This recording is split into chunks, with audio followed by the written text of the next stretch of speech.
I en pantalla ja han les 5 millors jugades de la jornada d'ahir, de la primera jornada de vuitens de final.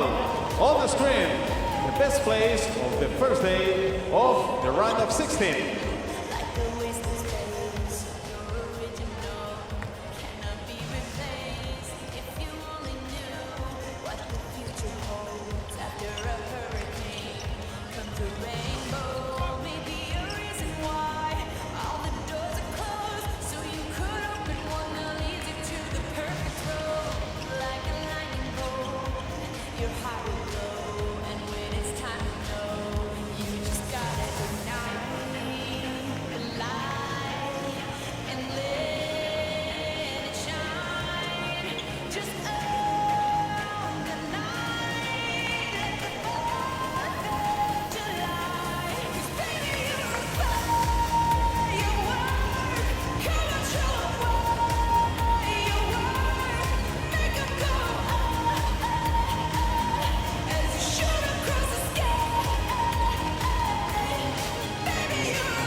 Welcome to Barcelona. This is day 8 of the FIBA Basketball World Cup in the round of 16 game between Turkey and Australia.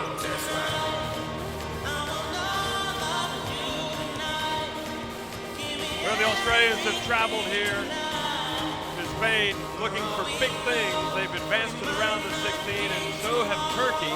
They've been up and down. They've had a couple of narrow escapes, but they've made it this far, and who knows how far either of these teams can make it. They're loaded. New Zealand.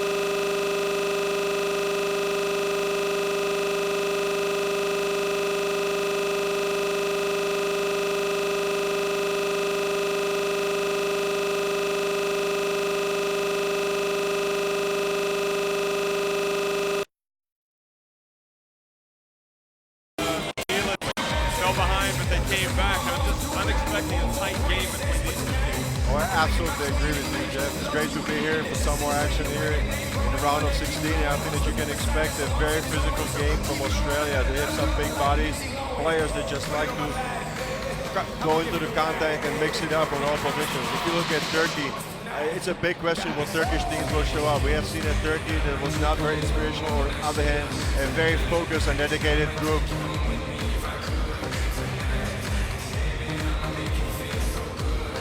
Well, beforehand, they've got a slight issue, it appears, with the basket that you can see. I guess they're taking it down. We're going to need a basket. What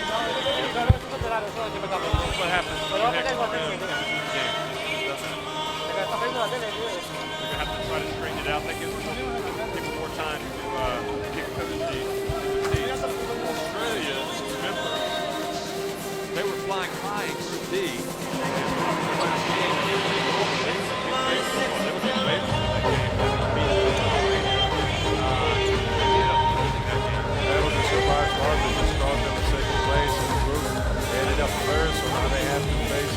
Turkey that finished in the second position in Group C and Group A. So let's see if they're gonna regret that lack of concentration there in the last game. They came from behind and won the first game against New Zealand. They also came from behind later in the tournament, won against Finland, and they finished off strong against the Dominican Republic. And as Uncle Sam once told me, is that Uncle Sam? They almost had true scare in the United States. So they've got a lot of pressure. It just depends which team is going to turn up. But this, as you said, is a crucial part of the game of basketball. What do you think about pressure? What teams got more pressure? I think right now there's more pressure in Australia simply because they've fine minds, they're setting great Canarias, and people are hungry. It's a talented team with Aaron Baines, NBA champion, Pat Mills. They've got a lot of other talented players, Matthew Dellavedova. I think expectations are high in Australia. They think they can get a medal. I agree with you because I think this is an extremely balanced team. Just as you said, they got an inside game with Baines. They can go outside for many players. They are just very successful with shooting the three-pointer.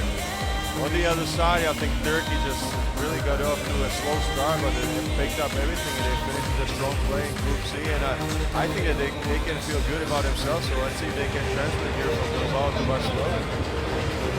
Akil there doing his warm-up to the corner. He's probably the strongest. They can play hitting the three-pointer time against Finland. That was a huge play by Akil. He played only 6 minutes. There's David Anderson. What about David Anderson's impact on the team?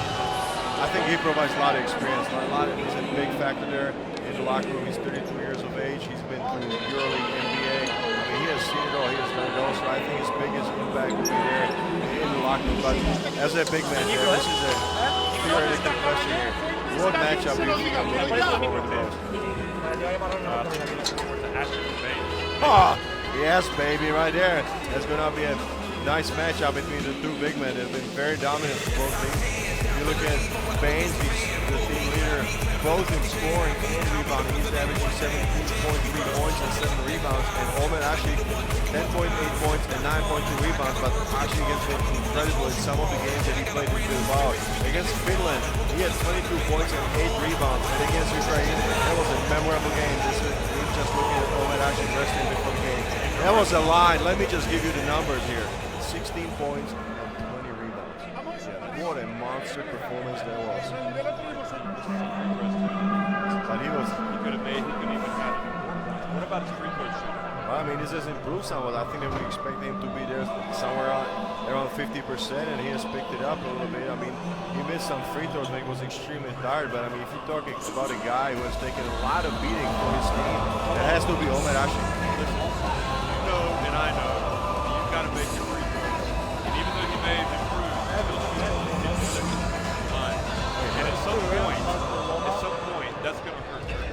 It's going to hurt Turkey, but I mean, who has gotten more beating than Omer Ashi? Was he getting fouled hard by all of the defense? Remember Finland? I mean, he was just getting hammered around the basket. Same thing for Ukraine. I mean, the strategy was simple. Just put Omer Ashi on the line, on the free throw line, and let's see how he does, because he was right around 50%.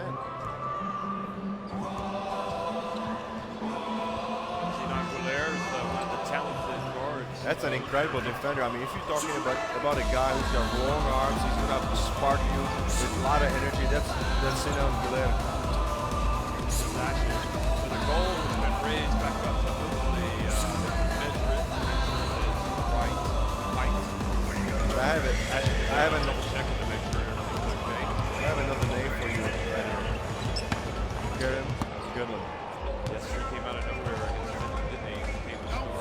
37 years old, the oldest man on the Turkish roster. But I mean, he just played with ease, just didn't seem to get tired at all. He was there for all the important moments. And Savage, he's got rhythm. But what a tournament he's had. I mean, he's played shorter minutes because he just spells Ashik. But when he gets on the floor, sometimes they play together, the Twin Towers of Turkey. Yeah. But Savage doesn't get confidence in his offensive game. When he gets the ball and he goes one-on-one, come on, Jeff. 13 of the 16 points in the fourth quarter. Behind winning against New Zealand. He kind of set the mood. Kind of really took the pressure. Turkey through that game. I don't see them winning anything else. Yep, that's a good point right there. Cameron Bernstein there, just finished his career in Mexico, and about Chicago, already signed a contract, so that's the club that Omer used to play for. Now he's left Houston.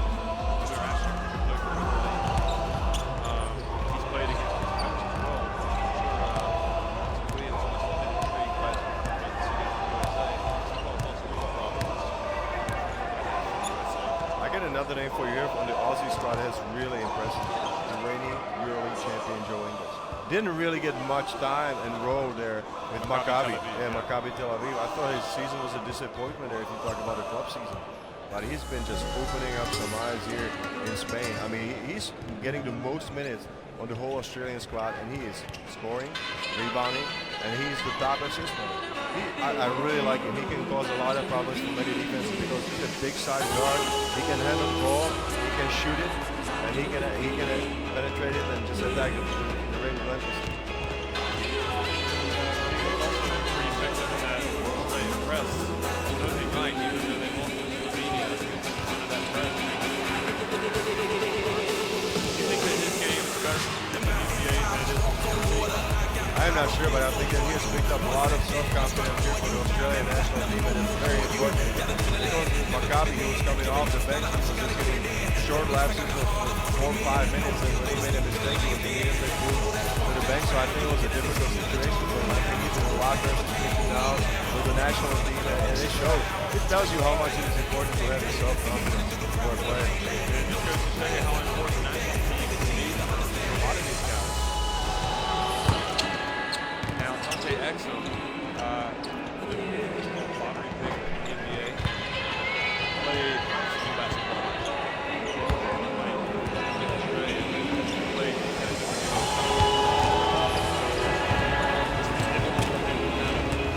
get into the rhythm. It doesn't mean he's not going to be successful, but Eric Adam and probably expecting to let him start Well, I mean, he's 19 years old, and the age is a factor. As you said, he's playing high school basketball just in labs of 3-4 months, and he's playing competitively, and that shows. But I watched him in Prague in the U19 World Championship last summer, and he was very spectacular. I think there's a big-time bright future for this young kid, and he's going to be okay. No question. The biggest thing with Exum is his age. He's a special talent. I'll tell you what, I mean, the Aussies, if you look at their bodies, I mean, you got Aaron Baines there, who is just big as a house. And then if he gets in foul trouble or if he gets started, just send big Nate Jalai to the floor, who's playing his professional ball in Turkey. So I'm sure he's going to be extra motivated. You know what's interesting is that these two teams do not have something in common. There's something that one team has and the other team has not. It is Give it to me, Jeff. Turkey 4 years ago made it to the final of the 2010 World Championship in Istanbul. Australia's men see the game being delayed here. 8-13, yeah. 8-13. So Australia are desperate to get to the podium on stage of basketball. They haven't done it at the Olympics. They finished fourth. They haven't done it at the World Championship. It's now called the FIBA Basketball World Cup. And this is a country that has had some tremendous basketball players. Well, they got a lot of talent there. I mean, they're in the mix. I mean, they've got to, if they can get through this very difficult Turkish team tonight, they will be in the mix for a medal. But there's several teams. This thing is wide open. well, I think that for Australia, it has to be, the plan of attack has to be, they have to go physically at Turkey. They just cannot shy away from the contact, which I think they will do. They love the contact. If you look at their bodies, they are just impressive. And the question is Turkey going to match that intensity or not? That's the number one question I have here on the list of questions. Because if you look in scoring points, Australia has been able to score 81 points as compared to 73 for Turkey. They are shooting the ball a little bit better from the field, 49% from Australia and 43 for Turkey. As far as three-point percentage, that's a big difference right there. Australia is actually leading the tournament. They are shooting 52% from the three, and Turkey only 32. So this could be the X factor, the outside shooting of Australia. But I'm sure they will try to get it going on the inside with Baines, and he's gonna kick it out if he's doubled. You know, Baines has had some great games, but I think his temperament is been called into question a couple of times in the group stage. Well, but I mean, I think he likes to play against big guys because if you look at the group play, he faced Valanciunas of Lithuania, and Baines had 14 points and 6 rebounds, and Valanciunas only 4 points and 6 rebounds. And then later on against Slovenia, against Alen Omic, it's a big Slovenian guy without much experience, but he's still a big body. Baines finished up with game-high 21 points and 7 rebounds, and Omic was held to only 8 points and 7 rebounds. So I actually think that Baines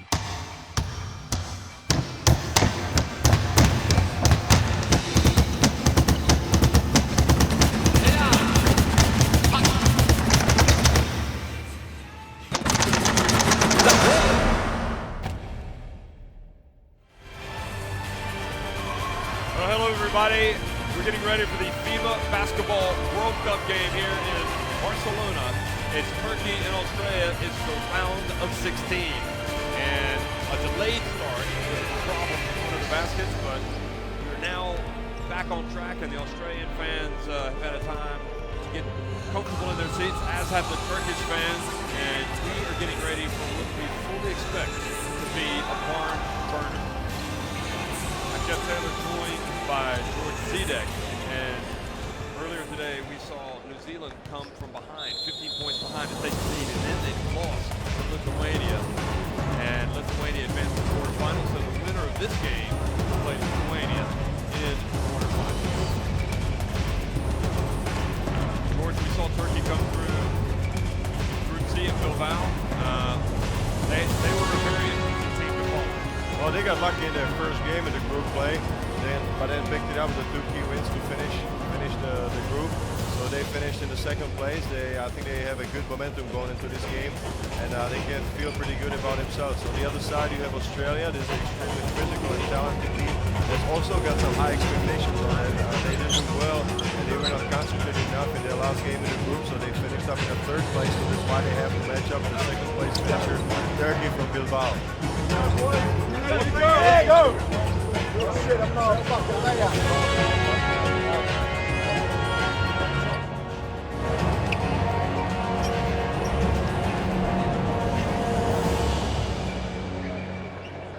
Ladies and gentlemen, you're looking live inside the Palau San Jordi in Barcelona, Spain. It's the round of 16 game.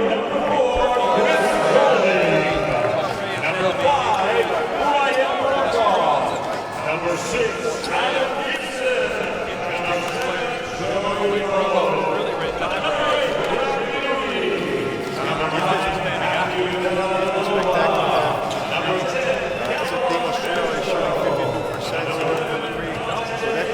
Factor in the game to watch out for. First you know the name, this is the man who's just coming on the floor. It's Aaron Baines. Aaron Baines is leading his team in rebounding and also in scoring. 17 points and 7 rebounds. He's been dominant. And against especially big standards, he's been very effective. So watch out for him today in a matchup of a game for me against Omer Ashi. Andre Lamanis, the coach of Australia. And now the players for Turkey. Number 4, Cedi Osman. For Turkey, Number 5, we also discovered that they're pretty deep. Number 6, 19-year-old Cedi Osman coming out first. Number 7, Jake Well, I mean, if you look at his stats, you got Mehmet Belgic, who's leading Turkey in scoring. He's very crafty and small forward. He's coming on the floor right here. As we see, he can score in many ways. He can shoot a three, he can hold the ball on the floor and drive to the basket. But also, he can go into a post-up situation if he's guarded by a smaller man. And he can create for his team. And this is a player that just doesn't play for himself. He plays for his team. He is very important for Turkey. The head coach of Turkey is Mr. Ergin Ataman. Head coach Ergin Ataman has raised eyebrows at the And now, ladies and gentlemen, please stand and remain silent for the national anthem. Rogamos se pongan de pie y mantengan silencio para los himnos nacionales. First, the national anthem of Australia.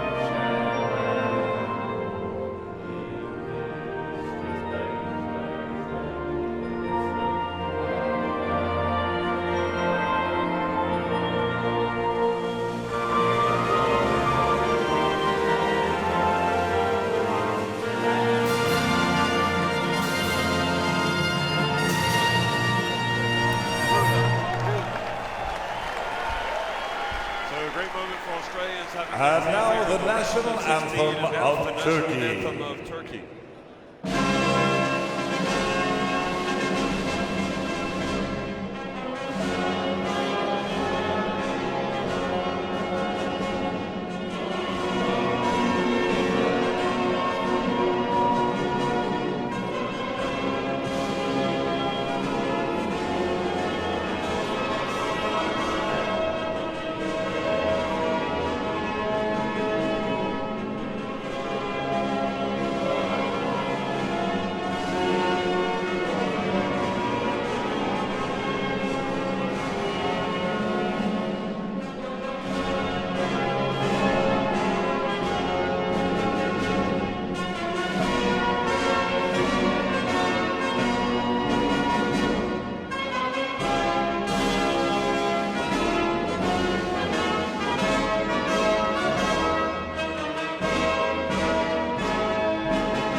Well, we're almost ready to go, just 3.5 minutes away. And Ladies and gentlemen, the referees for this game are los árbitros de este encuentro son Mr. Cristiano Maranhão from Brazil, Mr. Steven Anderson from the USA, and Mr. Oleg Zlatisevs from Latvia. The FIBA commissioner is Mr. Krzysztof Koralewski from Poland. well, it's the 2014 FIBA Basketball World Cup here, Australia and Turkey, and here are the referees from Brazil, United States, and Latvia.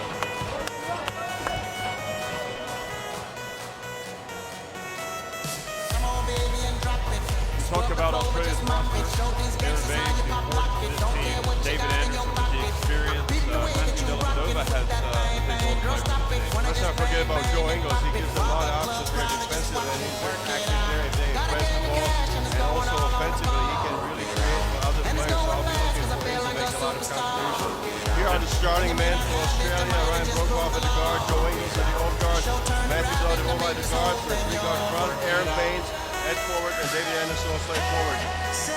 The Baines and Ingles didn't start or play in the last game, back in the starting lineup for Australia. As you would expect in a game like this in round of 16.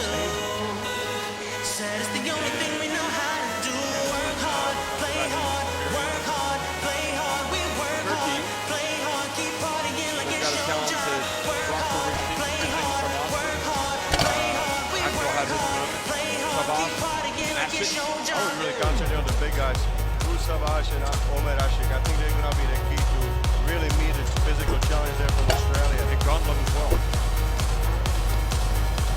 So they're starting five tonight. Sinan Güler, the off guard, Emir Terzic at the small forward, Jared Coleman at the forward, and then Aslan the point guard, and Omer Ashik, as we expected, at the center spot. So Grunlund and Ashik. Before introducing the starting fives of the game, the official game ball presented by Endesa will now be taken onto the court. Antes de presentar a los quintetos iniciales de este encuentro, hace su entrada a la pista el balón oficial del partido presentado por Endesa. He doesn't force anything. There's a shot. He's just going to patiently wait for it. He's going to allow the game to come by himself. He's not forcing anything. He's just playing his game. I would say he's not forcing anything. Of course, he's playing with a very similar player. They're going to be like that, but he's not going to support him.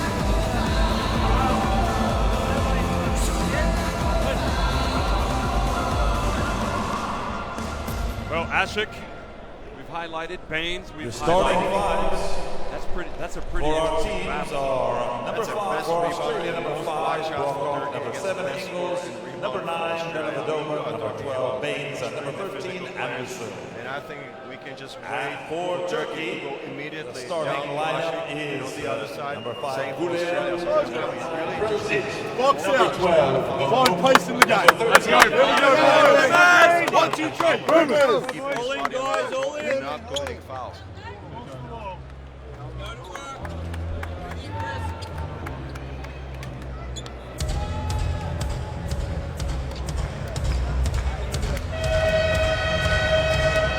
Games beforehand were not necessarily, they were important, but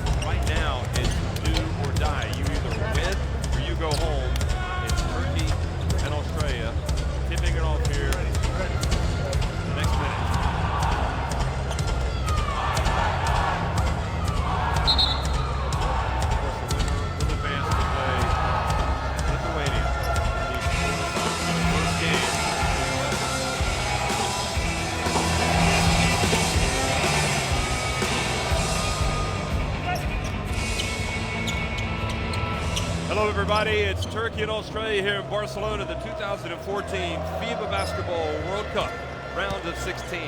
It's Baines and Ashik jumping center, and it's Baines that tips it back, and Ingles chases it down.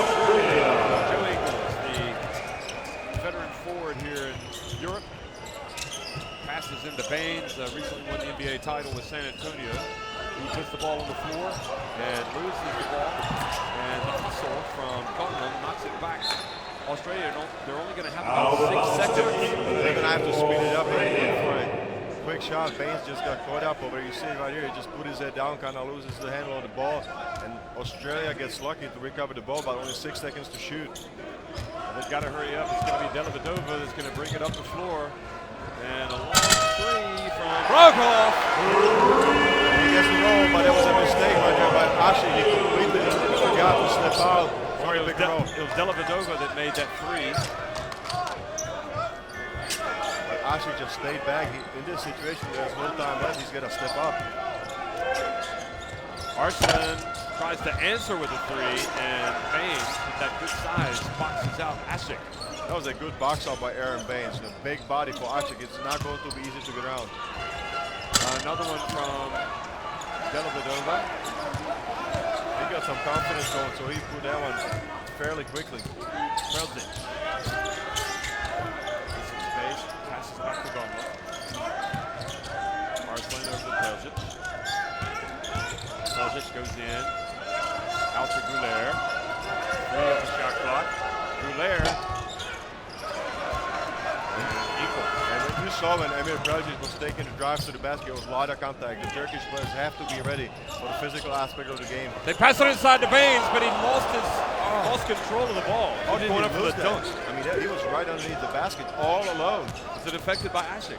I don't know. I think that the ball must have been slippery. But maybe the thought that Ashik was there.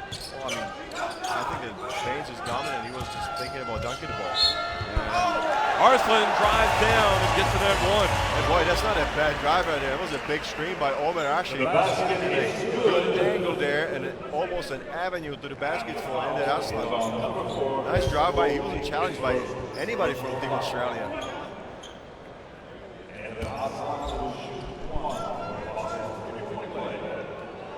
He's been a typical point guard there for Turkey, just directing the traffic, distributing the ball, and controlling tempo against the USA.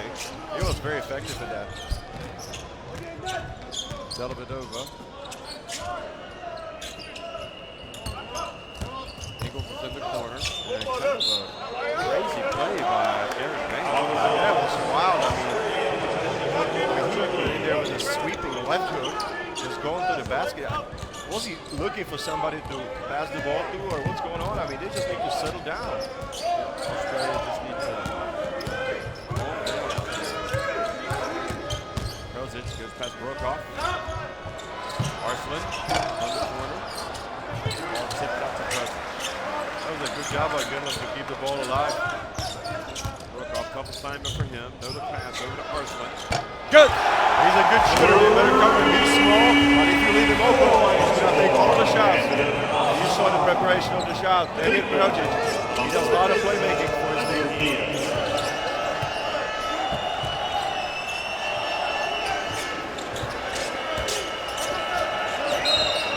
Quick edge of Sinan Gouler, but he's whistled for a foul. Well, he's getting really over the big spot. He's really pressuring Joe Ingles very well. Good job by Gouler. I think it's very important for Turkey to have a good start to the game because we've seen them. They didn't have an inspirational first 5 minutes of the game. It was very difficult for them to get going.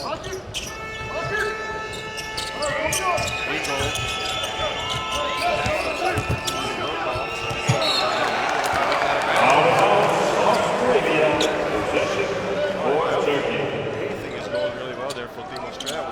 I was expecting them to go inside with Aaron Baines, but there's no spacing whatsoever. And Aaron Baines himself has been taking some very difficult shots.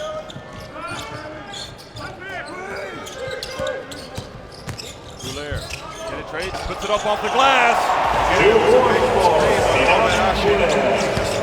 Gets pushed up, and then Sinan Gouler just takes the advantage and drives to the basket, finishing his left. A lot better going to his left, of course. He's left-handed class. Broke off for three. That's what it's known for.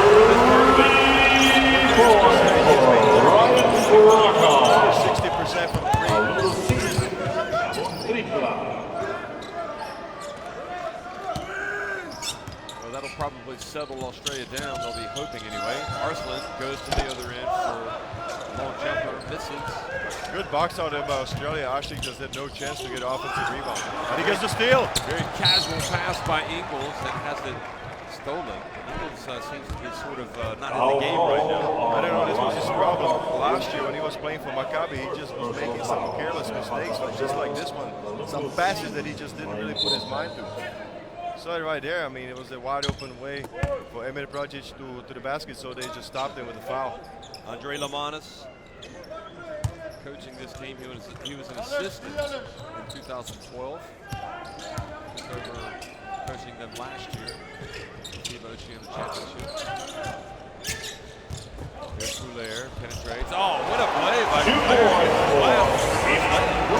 Attack you. I mean, if you give him a chance, he will attack you. I don't think he feels pretty confident against Aaron Baines. Aaron Baines is a big body, but the best shot blocker. David Anderson, power forward, gets into lane. Great footwork right there. No chance to do anything about it. Just go back to Aaron Baines. He has blocked only 3 shots in the whole tournament. So he's a big body, but not a great shot blocker. Dante Exum and Nate Jawai are going to come into the game. Jawai's a great scorer. He's been playing some major tournament.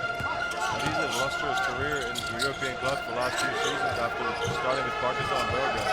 Kreljic had to rush it up. Now here's Ingles at the open floor. See if this gets him going. It's a 4-on-2, and Ingles takes it all the way. Not a bad decision by Ingles. I was expecting a pass, but then the defender backed off, and then a good take by Ingles. Trying to finish it all the way. So Jawai, see Ingles there. Excellent up there. Here's another look. In the open floor. It was 4 against 2, actually. A good challenge there by Goulet. He won the foul. Now Adaman coached. It looks like the shot clock is off at this side, so the referees notice it immediately, and they're going to come over to the commissioner's table. Hopefully that didn't happen when they were fixing the goal, and Lamanis is going to take his time here to try to draw up a play. See Dante Exum, the lottery pick by Utah. There's Kreljic. And now the referees are over at the scores table. Speak about Dante Exum, he's getting almost 13 minutes, just like that, 13 minutes in the tournament play. He's averaging 3 points, shooting only 25% from the 3, getting 1.5 rebounds, but he's finishing out 2.5 assists as the second man on the Australian squad. So he's trying to get involved, he's trying to find his niche and just provide what he can for the team. Definitely a gremlin.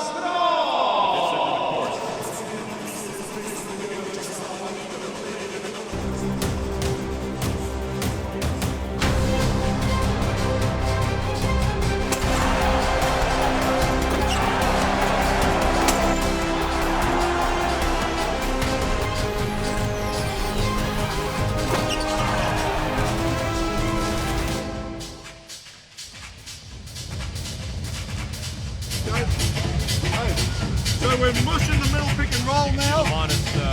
Be aware. That's fine, absolutely. And be aware when those guys start to drive, as they lose their feet, close out and try to take away bailout passes. Keep boxing out. Great job, Dustin, when the big's taking it in. Good job on that. When it's target to their big and they try to get that time. When we double their big, when we double their big, get out of his hands, the guards bring it, they throw it here and they want to try to get it back to the point guard, we can blitz that again. And then point guard and 9 are going to try and win this shit for us. The only 2 that are going to be aggressive. Everyone else can get their shit off there. Good job, fellas. Here we go. Keep boxing out. 1, 2, 3. In the end, Jawai came home. Like we might have a pretty lengthy delay here of about 10 minutes.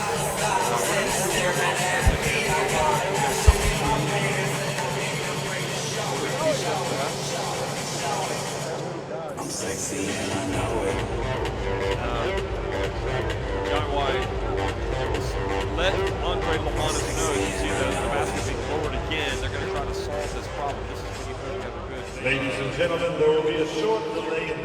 electrician on hand. He would certainly be helpful. And we thank you for your patience and I remember cooperation. last year it was a Señores y big scare señores, there tenemos un for all petit the retard basketball del fans partido in Europe, degut a problemes tècnics. Disculpen, Demanamos almost a disculpas heart per attack. I think aquesta it was molèstia i gràcies per la seva after one of paciència the i games in Euroleague, cooperació. he was rushed to the hospital with some chest pains, but then everything cleared up and he was fine at the end, but it was a big scare. Yeah. I don't think that was the problem in the end. It was something else. He let the coach, he let Lamonis know very early on that he wanted to play, and I think he moved to Canberra. I know that he went back to Australia, trained, trying to get ready to make this team. I mean, he's an amazing player. I mean, There he is. if you look at him, that's a player that you really like to have in your squad. If you doesn't have that finisher in the lane. Now, in this type of situation, I always look at it like it's kind of a bonus. You get some additional time to kind of savor the fact that you're in the game. Maybe not so much for the players, but the coach, and the fans. Slight delay. What can you do? We get our way. I mean, as we said before, we need the basketball to play the game of basketball.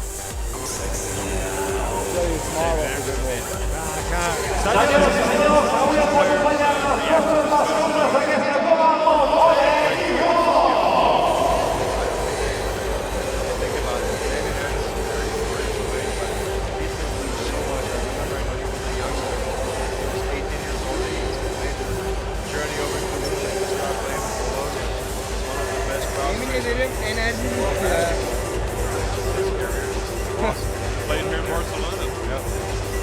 Moscow, and he used to play everywhere. Played for some great coaches. Also got a year in the NBA. He broke off his career from the take off. He got Brad Willie, wearing the yellow there. He's got the most games in the national team in all the players. He's played in the national team for a long time. There you see Turkey, Australia, technical delay due to a faulty shot clock. And then I think There's always a chance right there, but if we go back 61 games there, Brad Willie is on the national team as most, and number 2 is David Anderson with 57. And Exum, how many does he have? 5 official games. Well, the few is like Cameron Bear, Barker. Cameron Barron. Oh, of course, because they did actually play last year in the Team Oceania Championship. He's got 2.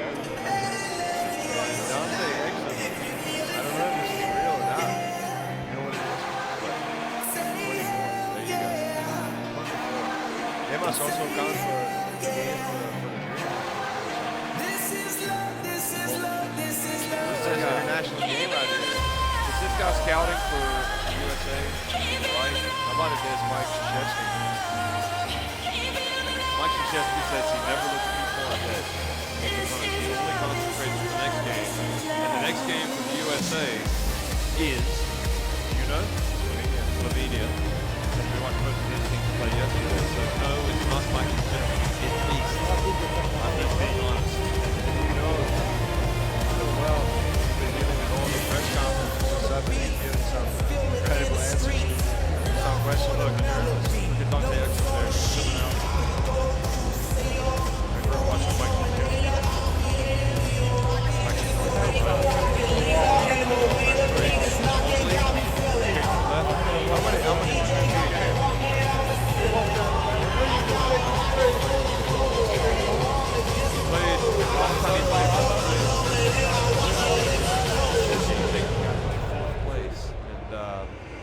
If you love it like I love it, and you feel what I feel inside, if you want it like I want it, That was some battle there on the block. if you feel it, say Absolutely. He's a legend of European basketball. Player here with that. You saw that. I think that he knows that Aaron Baines is not so vertical. So he's going to attack it. I am sure that they have Coach Adam and us have spoken about it before the game. That they have a lot of size, but not necessarily leaders.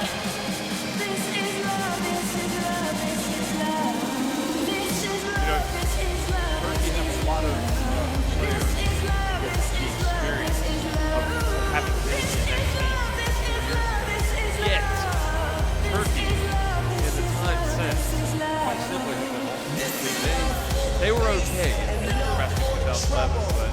They didn't get to the quarterfinals. Now, they had to qualify for 2013. They did okay. They got there. Then in 2013, they only hit rock bottom. Senyores i senyors, amb tots vostès, Brincadeira! Just about changing the players. I mean, with a generation has changed there. We had Hedo Turkoglu basically being the man for 12 years, 10 to 12 years that he was on the national team. Now it's time, as he himself said, for others to step up and lead the team. That's why he turned down the invitation to be on the Turkish team for the FIBA World Cup here in Spain. But what's interesting, and this happened back in 2006 when Turkey also received the wild card. They arrived, expectations were not soaring. There were a lot of questions like, who are these guys? I mean, this isn't the same Turkey that we've seen over the years. And all of a sudden they get a Fortíssim aplaudiment per la gent de Brincadeira. They get a comfort behind win in overtime against Finland. de percussió de They la beat ciutat de They Barcelona. played USA tough, and all of a sudden Turkey looked like a team that can do something. But all of a sudden, Omer actually looks a lot better. I mean, we saw the first. I com ens comentava abans l'Edi, estem acabant de solventar aquests problemes tècnics He was not. i esperem que la competició es pugui reprendre d'aquí a molt poquet. All of a sudden, he just got a boost of confidence after scoring big and rebounding big. It was a different story from there.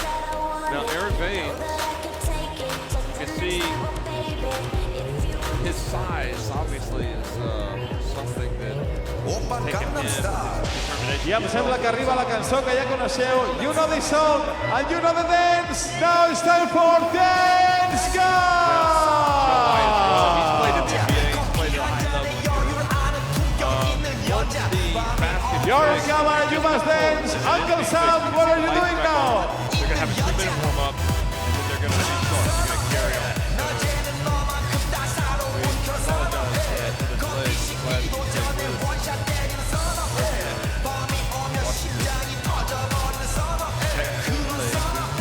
shot clock. Hey, you're in camera, it's time for dance. I really think Adams is You know the perfect dance. coach for this team. He's been really interesting in the press conference. And, there may be. Do you think there's an advantage? We haven't spoken about this. Opa, Gangnam He's been in the game Style. for a very long time. But Venga en he has the pie, advantage el de la camiseta verde y el del azul, en pie, por favor. Having coached, some big teams before, or King Lamonis, who was such a huge hit to the breakers before, and also having had that experience on the bench of the national Sexy team. lady. Whoop. Fair for me to judge Lamonis. You must dance the song, you know how it is. I know that he just took over and played in the 2013 for the OTA. So he's new. Ahí, sí señor, put your hands together. Aplausos, aplaudiments. It comes down to where if you have good players that make perform, all of a sudden you look like a team. Vamos, seguimos. Sanaje. Sanaje. So the players just a couple minutes to warm up. Restart the game. Australia kind of fumbled the ball around there with Aaron Baines and then on fell behind, but they come back to Anem a veure qui va, ja la sabeu. Hey! Hey! Had to pull out all stops today and get a great performance. Ladies and gentlemen, the technical problems have been resolved. The players now have 2 minutes to warm up and will resume the game. Señoras y señores, los problemas técnicos se han solucionado. Tenemos 2 minutos de calentamiento para los jugadores y volveremos al partido. Muchas gracias por su paciencia y su comprensión. We'll keep on with this. Dance Cup, vamos a seguir con este Dance Cup, chicas. Sale de Parlay. Que ens queden els últims segons de ball. With an ambulance after the game. Vinga, ens toca ballar, It's time for dancing. Of a pick set by Tyler. That was a tough pick right there, but I feel really a great Arsenal because these teams in the game were sitting in the ambulance. I think they just wanted to make sure that track trick and then you had much Nunes opened up inadvertently by Thomas Weber, the rebounding situation.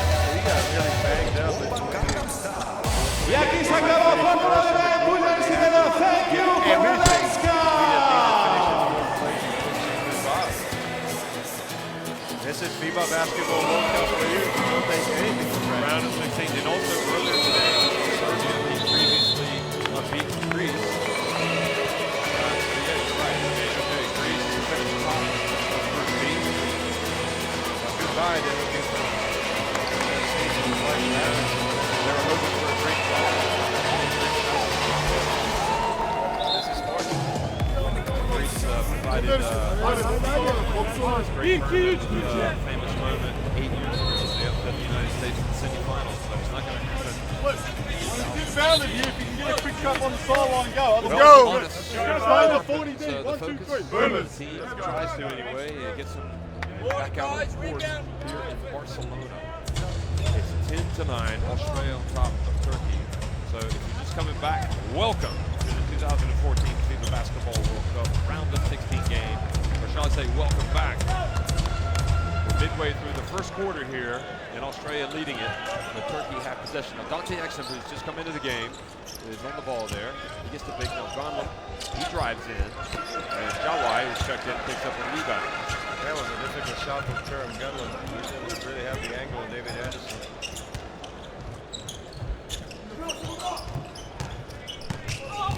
Joe Ingles over to Brokoff. And that was short. Gonlum down. Goes to Mifflin. Goes to Krelzic. Krelzic passes back up over there. Turkey really working that ball around for an open shot. Arsenal misses. That's a good ball movement. And Arsenal again decided to take the shot even though he's the point guard of the team.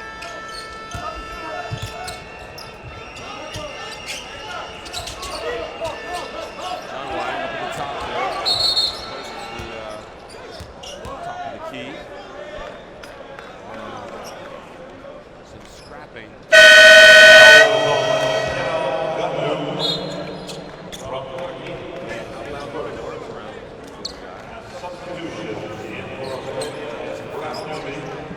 Two fouls each team. Brokoff comes out. Dellavedova's out. Baines out, so some of the reserves on the floor now. Here's Exum. Brad Ewing has come into the game for Australia. Ingles to Anderson, and he's, I would say he's money for that spot, but his soft touch will get into the foul ball on Jawa.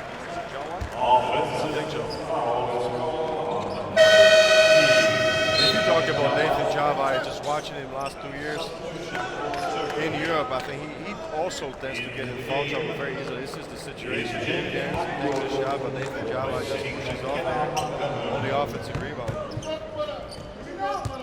Now, Abdul's come into the game, so that's a little bit of perimeter firepower they'll be hoping. Well, I'm sure if he gets the ball and a good look at the basket, he's going to put up a three. Starting Krelzic, I'm sure he's going to be able to stay with him.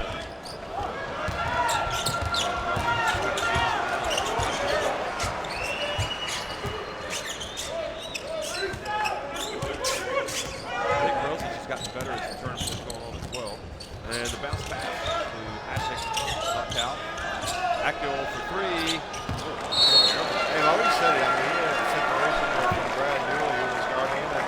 He's not going to think about his shot twice. You saw it against Finland. He played 6 minutes, and he came in there and just nailed the clutch three. He's a shooter, and shooters shoot the ball. They are not there to pass it. Dante Exum.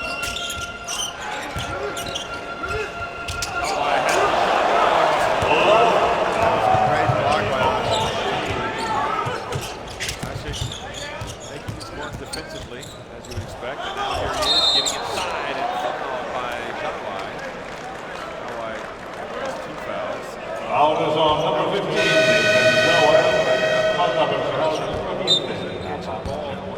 They had to take an extra pass, but look at the defensive play right there. I mean, usually it happens that Jawai is more power speed, but this time he got away from a lot bigger pass and just got blocked. No chance right here for the great fella from down under. We call him the Aussie Shack. I've never heard that one. That's a great one. Makes you wonder where I've been. That's probably what it is. The Aussie Shack. We've got the Baby Shack. Now we've got the Shack with the Ashik. Makes the free throw where he's had some troubles.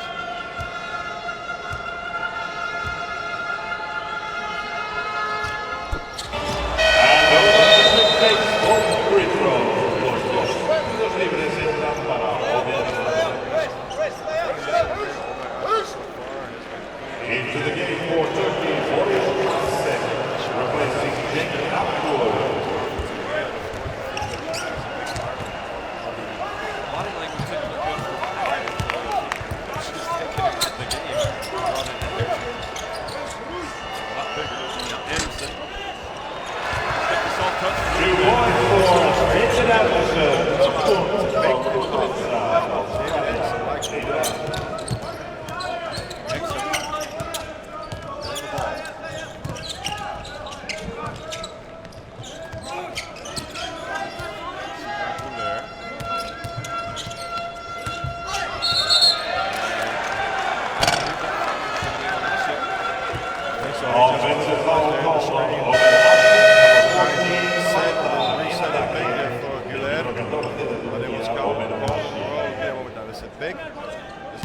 screen. And he moved right there.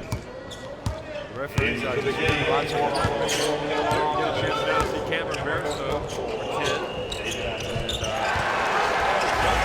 2 points for Adelaide. when he touches it close to the basket, he can just pull it up. He just got a lot of confidence in his size and shot. He takes it up.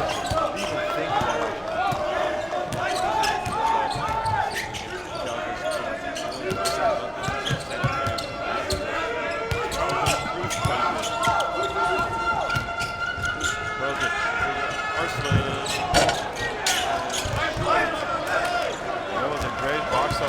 By Brad Newley, I mean, he just carried Ashik out of the paint almost on his back. now Baines gets in, and that time dumps it off to Bairstow. Look at the big skills right there. He showed off passing skills just to ball his teammate. And Cameron Bairstow just makes an entry with the 2 points. And he points at him. It's kind of practice like, thanks, pal. All passes gratefully received. Arslan. Now Gulair. Gulair spins, gets in, shot, but it won't go down. Almost came up with the steal. Exum is fouled. He tried to escape there from Arsenal to lead the fast break. That's a good foul from Turkey. Look at the passing right here. I mean, Gulair was just watching Baines taking a shot. He thought the shot was taken all the way to the last moment, and Barstow is just wide open for the shot. Good play. And fired up David Anderson. He likes that as the veteran. Dooley gets in, puts it up, and for the follow. It's an offensive foul right there. It's number 2 for Aaron Baines. Yep, coming over the back. Got to be more careful with those. He's got 2 fouls in the first quarter. You said it before. I mean, he just got to really watch it with his staying under control, not to pick up early fouls. They need him on the floor. I mean, he needs to stay there. See, actually, he had a cameo before he went out. I think he was in there. But this puts Turkey on the line because Australia has 5 team fouls.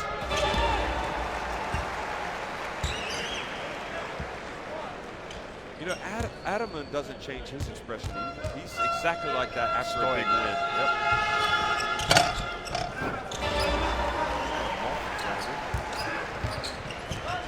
Final 29 seconds of the open floor. Australia takes it down to about 7 seconds on the game clock. So I suppose they will try to cancel the shot. Rebound. Dellavedova. And they find Baines for the two-handed thunder. That's a good pass for Baines. Job from Gulair to get it up and in. How about that from Sinan Gulair? Look at Sinan Gulair. He's just exploded for 8 points there in the first quarter, and he's been instrumental for Turkey to somewhat stay in the game. Turkey 15, Australia 18 after the first quarter. And Gulair knew exactly how much time he had left on the clock. He's been really effective driving to the basket. Well, I thought at first he was counted on as a defender, but now he's developing his big-time offensive threat. We have 2 contestants with us today. We have Emilio and Arda. Y ahora vamos a explicar en qué consiste este reto. Los dos tienen que colocarse una a una las 4 camisetas y dejarlas también una a una al final dentro de la lavadora. El más rápido se llevará a su casa un electrodoméstico de la firma. I mean, just looking at the stats, the only thing I did not expect is for Australia not to take one single free throw there in the first quarter, because we were expecting and we called for a very physical game there from Australia. And if you play a physical game and pound it down, you go to the basket, you don't get fouled, but that's what happened there for Australia. Buscan aquí aquesta tercera samarreta, vinga, nois. Arda, push, let's go. Vamos, Emilio, vinga, Emilio. I aquí tenim Arda que es col·loca a la quarta. Atenció, primera fora, 1, 2. La tercera. Inside, complete inside. I la quarta, ara sí, victòria per l'Arda. Congratulations, Arda. Arda won a home appliance of baseball. Congratulations, come with me, please. Emilio, vine cap aquí. Anem cap al centre de la pista, on us lliuraran aquesta sèrie de regals també, gentilesa de Beco, entre ells les nostres mascotes, Ole i Hop, d'aquesta Copa del Món de Bàsquet, i l'Arda s'emporta aquest val. This voucher que serveix per un electrodomèstic de la marca Beco. Sisplau, fort aplaudiment per Arda i per Emilio. That was the great pass from Baines to Bairstow.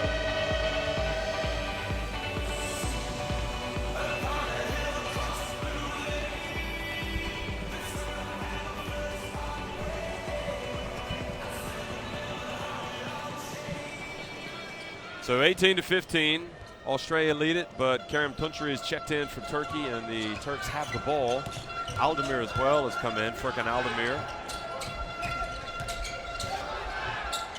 Prelzic makes the bounce pass to Aldemir.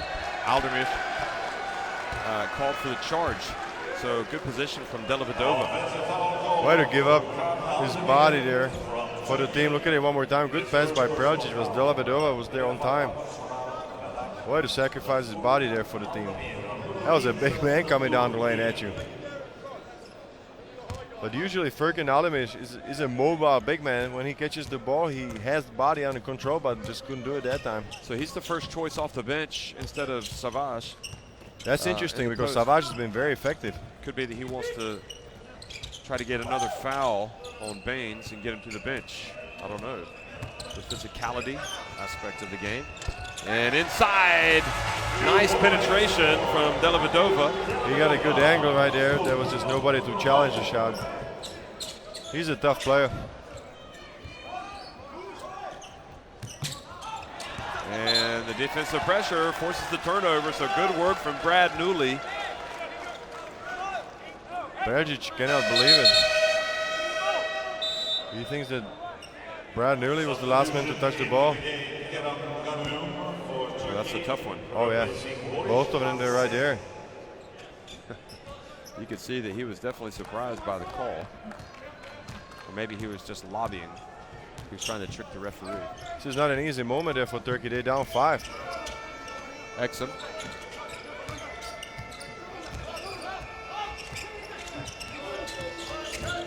Exum passes back to Baines.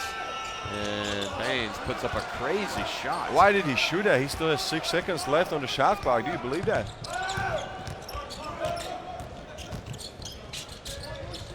Prelzic finds Tuncuri. Takes it back out. Turkey will normally take a lot of time off the shot clock. Zonlund just lost it out of bounds. I think Turkey is having a lot of chances and they're playing with fire. They are just not able to capitalize on anything. So Exum comes out, is replaced by Ingles. Here's another look at Gonlum. He just loses the ball.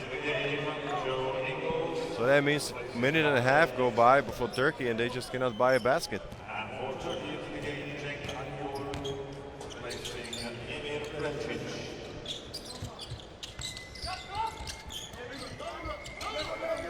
Cameron Bairstow over to Brad Newley. Oh, nice over-the-head pass, over-the-shoulder pass to Bairstow. Look at Bairstow. He's just very effective. Doesn't try to do anything fancy, but just waits for his shot. It was a drop pass there from Baines. This time it was a baseline jumper. I like what he does. Well, Lamanis was talking about Bairstow after he was drafted. He said, listen, this guy worked really hard, really made a name for himself in the Sino Australia Challenge. Now the Goulier goes back, and he's been pretty much unstoppable going to the basket. He is up to double digits. He's got 10 points at the moment, and he's been just picking defense apart. Aldemir intercepts that pass that was intended for Baines.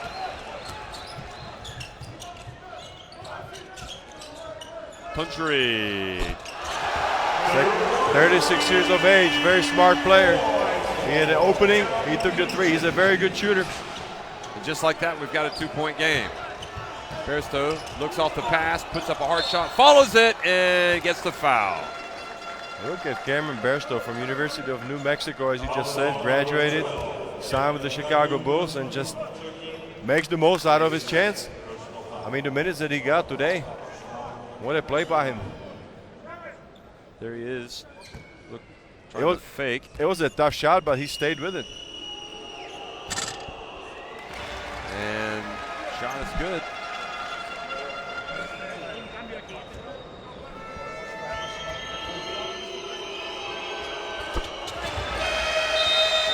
Second one is good as well.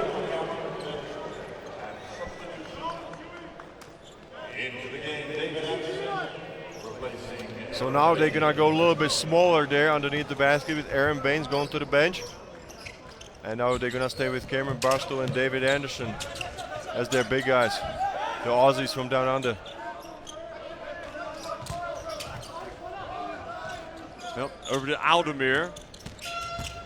And again, Sinan Golair. And this is his quickness. I mean, this has been a huge issue there for Australia. Just nobody can stay with him. He's running around the picks, just making nice curls to the basket and then taking the drive strong.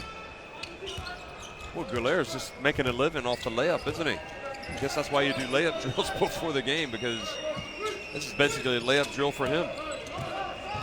Newley passes back out. Tough pass for Anderson to collect. Turkey hustling down the floor, and it's going to be Turkey ball. And a good hustle by Kerem Tunçeri. He just fights this one out. And it's 22 Turkey, 24 Australia. We get a great ball game here. I think that physically Turkey is just meeting the challenge from Australia.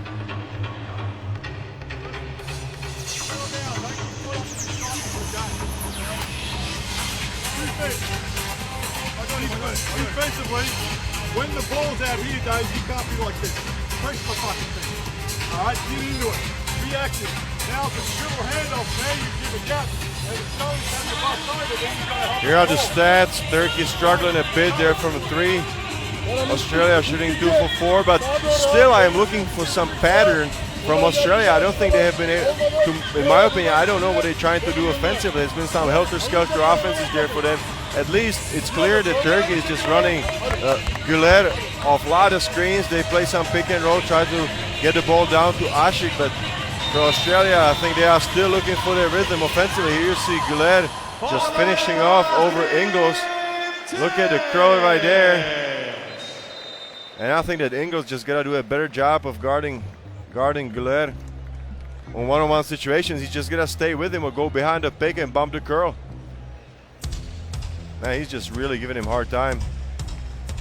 And you know that Joe Ingles is a big guy who's got some quick feet, so he certainly is capable of staying with Güler.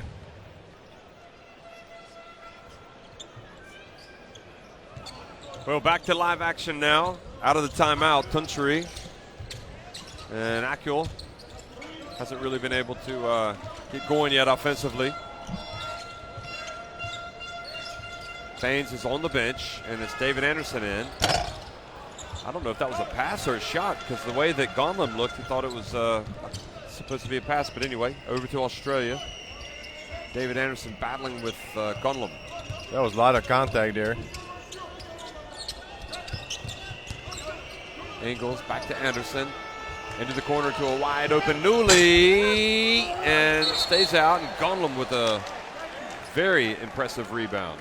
And this time there was finally some good ball movement there for Australia. No, the foul has been called on Gonlum. Watch this. I'm not seeing that. Did you see that? I did not see it at all. Must have been before the rebound was taken. Yeah, must have been. There was nothing on the rebound.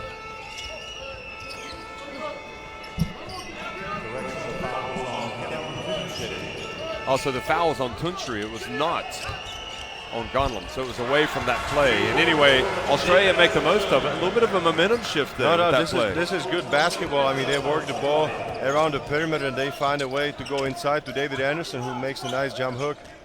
That's a marquee move for him on the block there with the right-handed jump hook.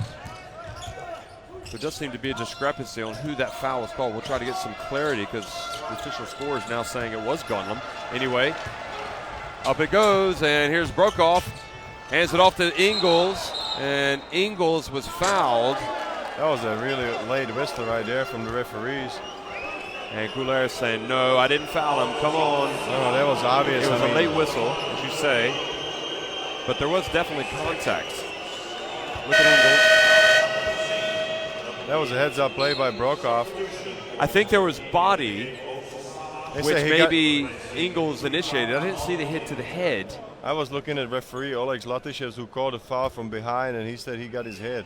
That was the clarification that Goulet got from him.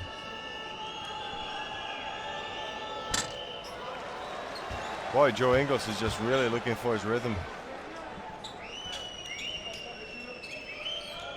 He's got 2 points when he finished the fast break with the layup. But he really had Goulet giving him big time trouble there defensively, and now he can be thankful it's going to be one more free throw because somebody stepped there on the line. And first time in the game, it's Big U Savage finally gets a chance. And it was Gondlin that got into the lane too soon, quite clearly. Always difficult not to make this violation. So he makes 1 of 2. And it's up to a 5-point advantage. So Savas, see if he's a little bit ticked off to be coming into the game so late. Well, let's see if they go to him, because in the games that he played, he was really sought after when he checked into the game. Very active after he receives the ball.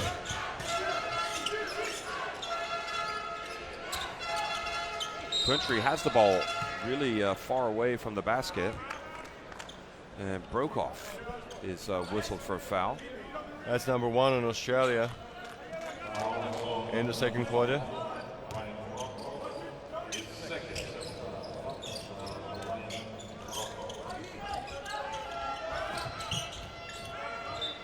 Ball goes out of bounds.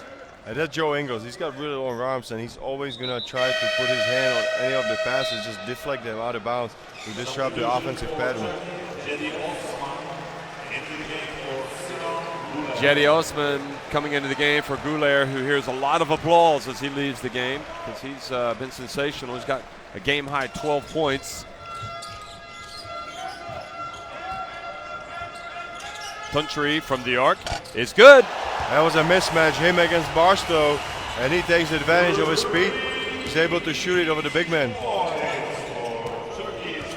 Dante Exum and Aaron Baines going to come back in at the next dead ball for Australia. Here's Brokoff. We've seen Brokoff hit that 1-3. Ingles tries to get some space. They're not going to have enough time. Well, they do have just about enough time. And Brokoff, I think, is going to be whistled for a foul on the Savas. He almost tied him up there. Right on the rebound.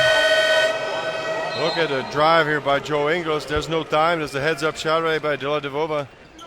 But right here, it is Brokoff called for the foul.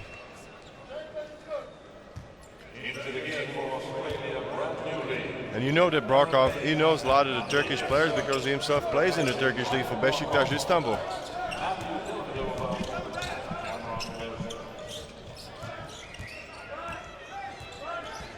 Krosic gets in, and nice recovery there by Baines because Anderson didn't see the ball.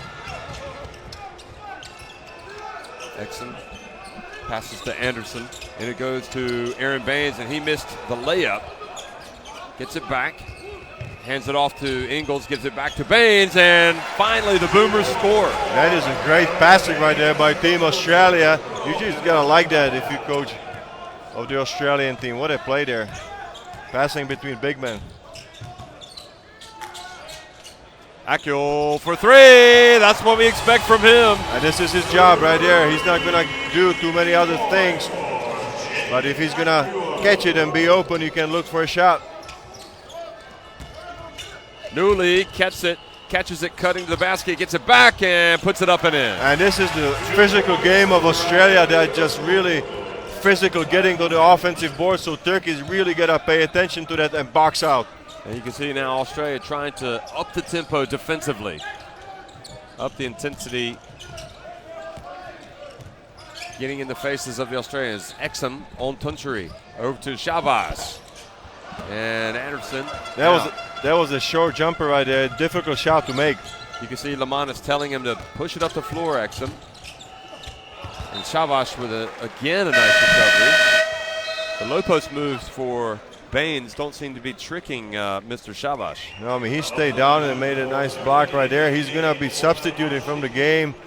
And you got Omer Ashik checking back into the game with 2.5 minutes to go. Shavash played quite well while it was in, at least on the defensive end. And I think this is the main reason why he came back to the game. And he comes right in and makes an immediate impact. Oh, that was a great read right there defensively by Ashik. I'll tell you what, this is a little bit smaller lineup there for Turkey because Preljic just moved from a small forward to power forward. So he really has got also a tough defensive job right there. He's got to really take care of David Anderson as we see him coming down the floor right here. Well, Preljic is fouled by Anderson.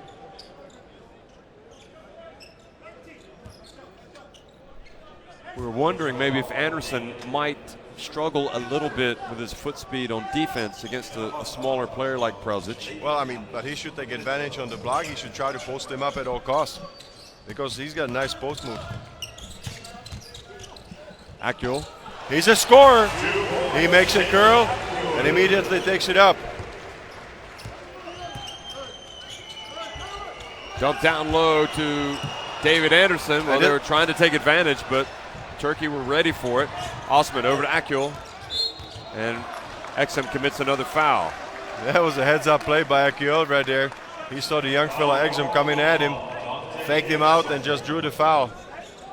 There's a little commotion right there that he stuck the elbow out a little bit. Look at it one more time right here. He does throw out the left elbow a bit. And this was the nice floating jumper in the lane by Cenk Akul in the previous play. So he's eating up nicely. He's got 5 points at the moment. Well, Brock Modem into the game. I think one of the surprises of the Australia side this year. Number 14. He's playing in Bologna next year in Italy, so those are going to be valuable lessons there for him in the top Italian league. Good food, good basketball. All is good. Good tradition. Yeah, but he's still getting 15.5 minutes here at the FIBA World Cup, averaging 7.5 points, getting 2.6 rebounds. Well, Turkey have taken the lead, and it's come late in the first half. Exum puts up a three, and boy, what a strong rebound that was from Preljic. Preljic for three. Oh, that would have been a huge basket. You can just hear the Turkish fans behind us getting into the game. And you can see that Exum likes the game to open up a little bit. He was soaring up there for that rebound. Oh, he likes the open game. Put some speed and tempo. He's better in open court. Baines right at the line. Good hustle from Modem to chase that ball. Down right in front of the Turkish bench. Final minute of the first half. Ingles. Australia offensively don't look comfortable right now. And Baines goes in. That was a tough shot. I mean, he just took a lead in against Omer Ashik with the old school hook shot and was able to bank it off. Ashik definitely seems to have affected things though at that end of the floor. Oh, you have to think about him if you got it, if you're facing him. Country. He finds Ashik cutting to the basket and one. And this has been a Turkish bread and butter for the last 3 games. We have seen a high pick and roll there with Kerem Tunçeri and Omer Ashik. Look at it one more time. Great pass by Tunçeri, and it was just too late. It was Modem, I think, was coming back. This was the previous play by Baines. That's a difficult shot to make on the move, going behind the backboard. So we have seen some nice plays on both sides of the court. You know, Brokoff has 3 fouls, so he's out of the game. Exum now back on the bench, along with, let's see, Ingles remains out there. Gibson has come into the contest.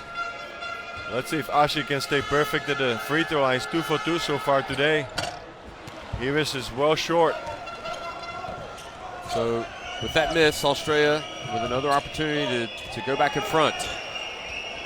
Jetty Osman guarding Ingles. Here's Aaron Baines. He doesn't wait around, does he, Baines? Gets it inside to Brock Modem. Nice pump fake from Modem. Tell you what, I mean, Aaron Baines is just aggressive. I was expecting him to pull the ball out and just wait it out for the last shot, but he just immediately attacked the ball, so his teammate dumps it down. It's 2 easy points there for Australia that takes the lead 35-34 with 8 seconds to go.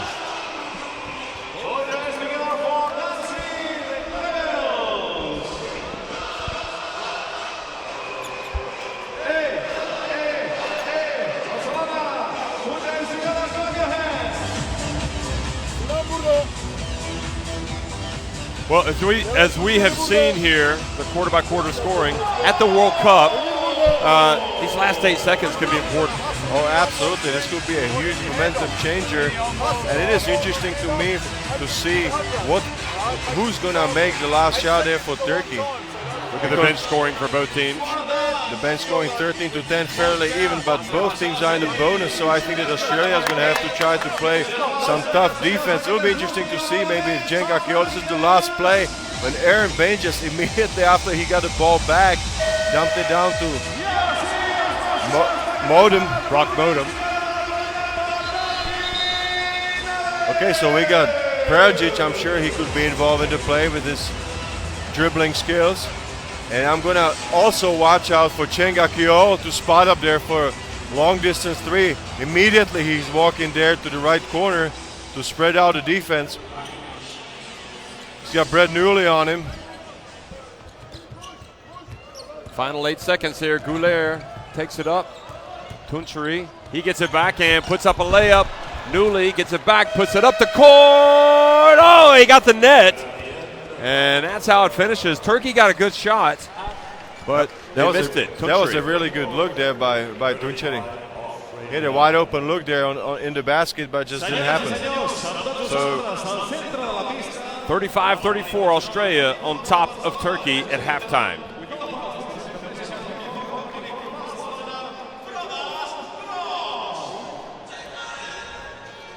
See the halftime stats.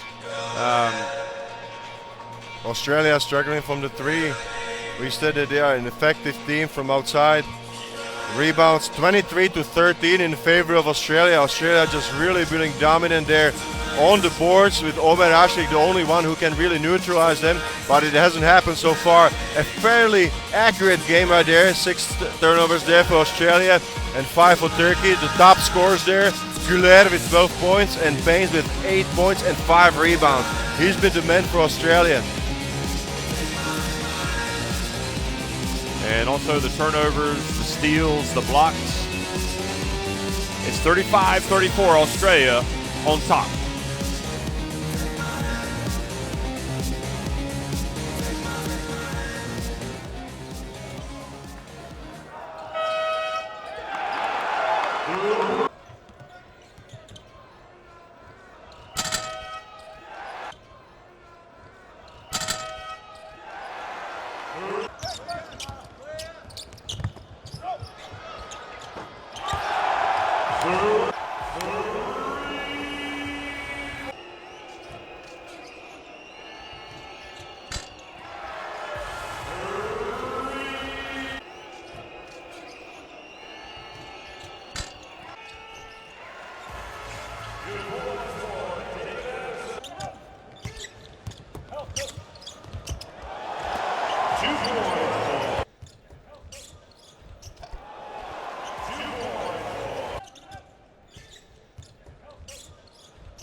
Into the game for Turkey, Barış Asek, replacing Cenk Akgül.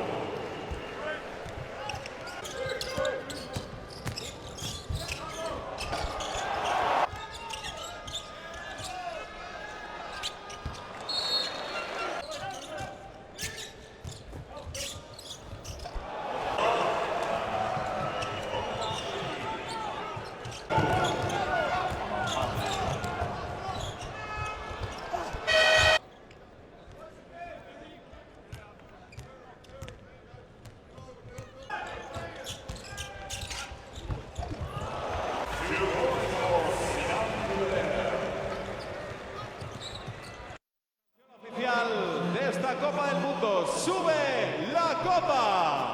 Sube la copa. Sube la copa. Sube la copa. Sube la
I com podeu veure, s'està acabant la cançó de Sube la Copa, però a la pantalla gegant torna a arribar la dance cam. It's time for dance, it's time for dancing. We have the dance cam on the screen. Uy, aquesta també la sabeu. La danza Kururo.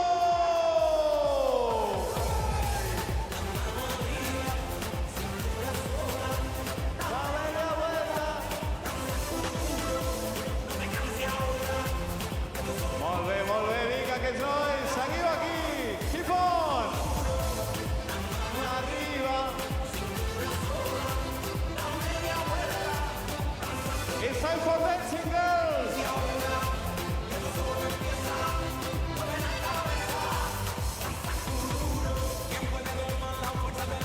Well done, hey, you're on the screen, you must dance!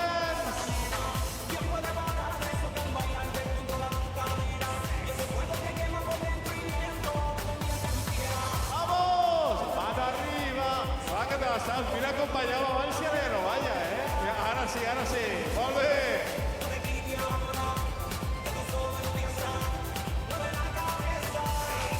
La Kururo.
Ui, què ha passat per aquí? Va, esteu en càmera, us toca.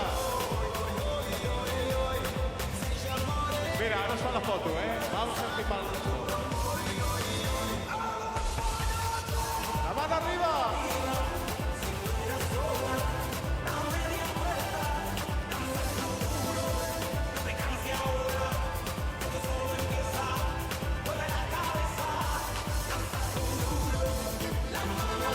Vinga, va, que s'acaba acabant això, Last seconds of the song, last seconds of this. Let's go.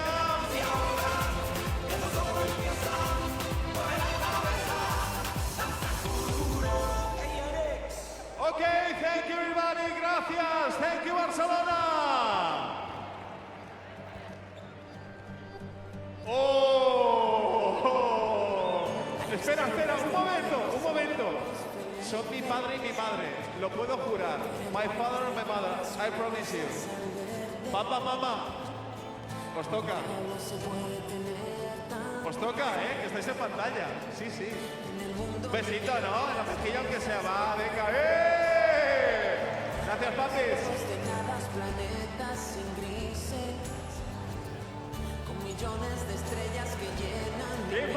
Keep on kissing. Let's try now. 1, 2, hey, keep on.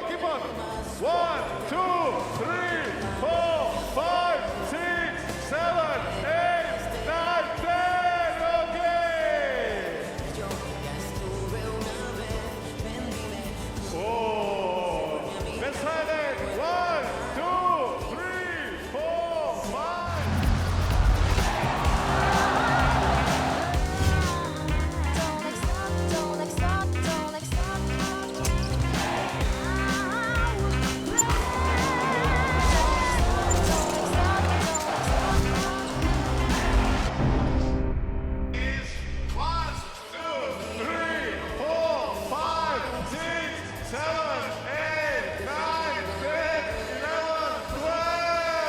Welcome back for the second half of the round of 16 between Australia and Turkey.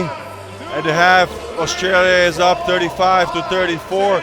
I was looking at the stats here, and Australia just dominant there on the boards with 23 against Turkey 13.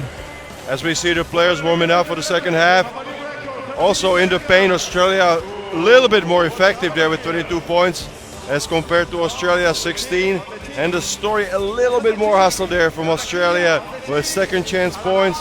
12 for Australia and 3 for Turkey. I think that Australia has been a little bit more physically dominant, but better shooting from the three-point line by Turkey.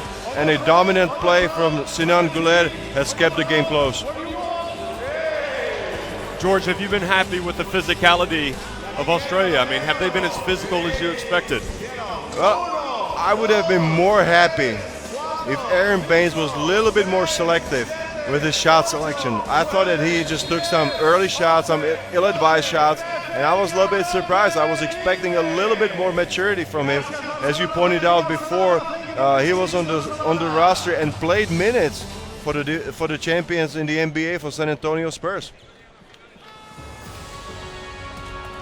We did see impressive minutes from Barstow. I mean, for a guy who just finished college in the United States, he just did not play like a rookie.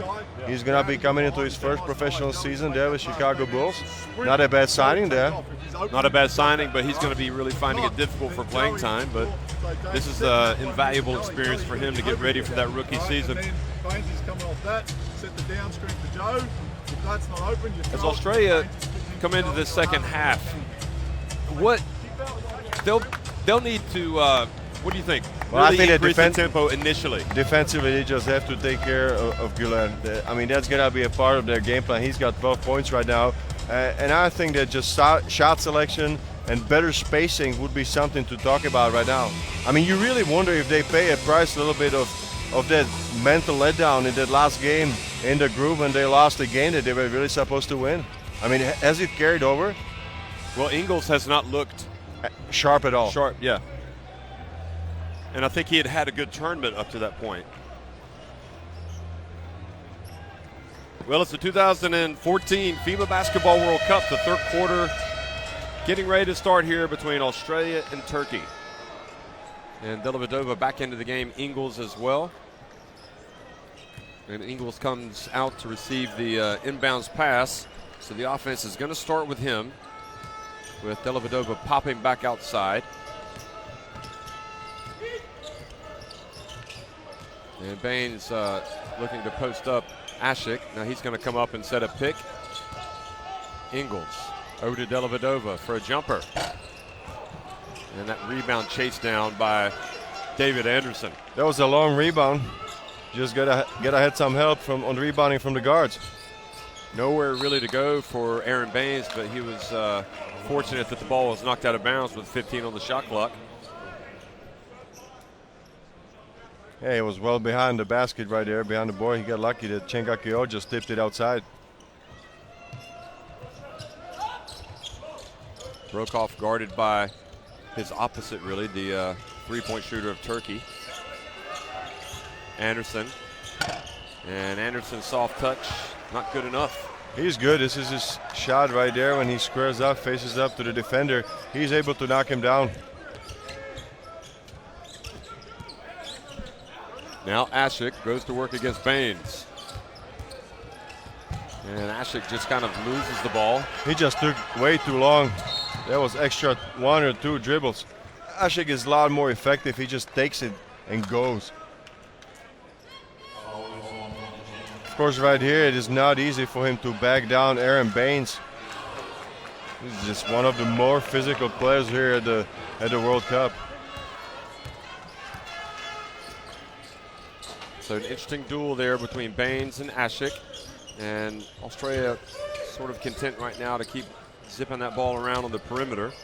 Anderson gets inside, and the ball claimed by Gonlum. That was a good help side defense there by Omer Ashik. He just scared off a little bit or changed the shot of Anderson.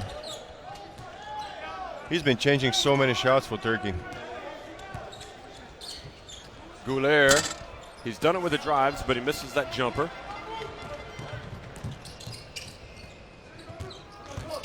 And Brokoff gets inside and scores. That was a feisty move right there. I mean, he had 2 big people that he was going against, but still was able somehow to make a reverse layup. Goulet has the ball knocked away quickly up to Ingles, and there's the full court pressure that we've been waiting on. And we said that Joe Ingles is very effective there, being the front man on the pressure. Now it looks like we might see more of that here in the second half. Maybe they didn't apply it in the first half because, well, they didn't want Turkey to go and prepare for it in the second. But they will have watched all of their games and be, aware of what Australia would like to do, where they can be effective. Here's Goulet, penetrates, and yet again, he's just pretty much unstoppable getting to the backcourt. I mean, are you kidding me? That was a spectacular move right there. He just backed out and crossed over. It was like an underhand scoop shot. What a play there by Goulet. Ingles passes back to Anderson. Now Dellavedova hits the 3. And if the Australians start shooting from outside, it's going to be difficult for Turkey to hang it in the game. It's a 6-point lead now for Australia, 42-36. Now the pressure looking like it's bothering Turkey just a little bit here. Dellavedova really putting his body there on Tunchery. Akyol steps back. Anderson with the rebound.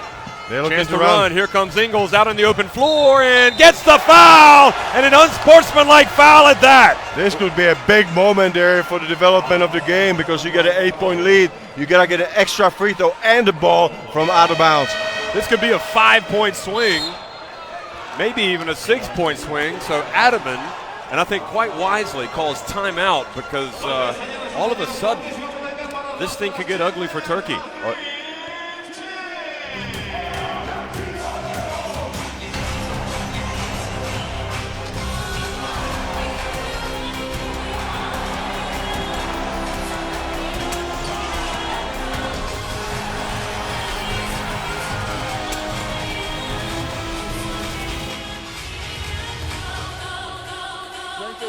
Turkey needed to call a timeout because Australia really for the first time in the game have upped the physicality, have upped the defensive pressure, and it's led to this great start here in the third quarter, a 9-2 at the start. I mean, we were looking for it before the game started to get some points off the press.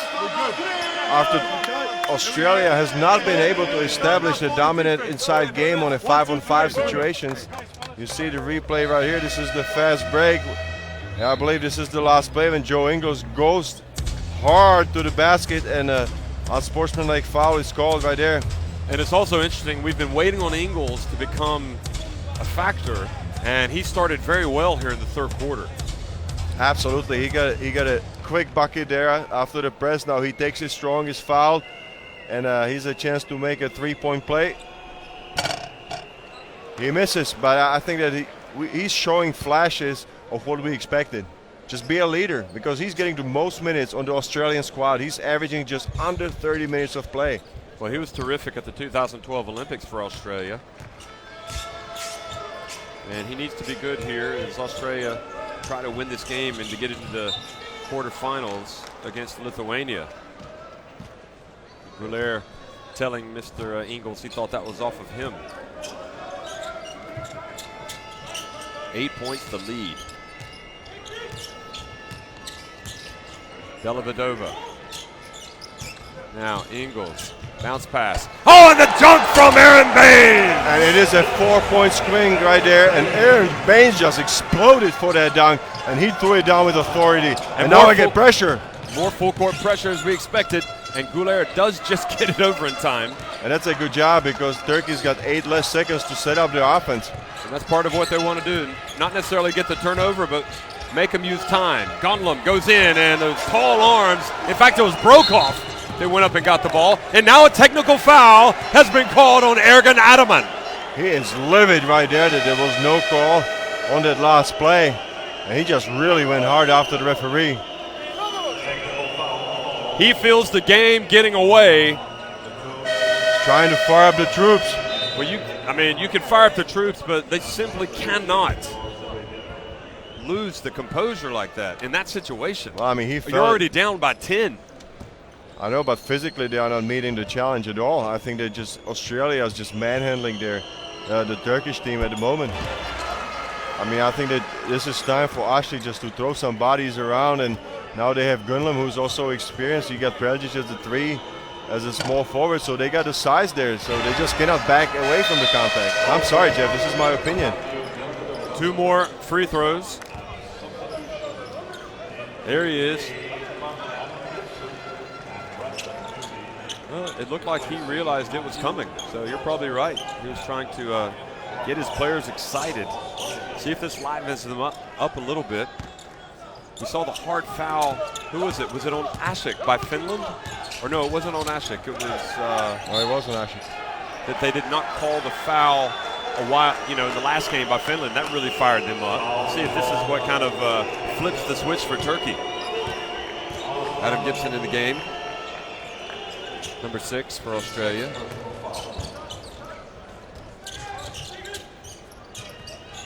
Newley runs the baseline. Gibson, and he travels. Adam Gibson just checks in the game for Australia, makes the turnover. He's playing for the Adelaide 36ers in the Australian League. Getting some limited minutes here at the World Cup.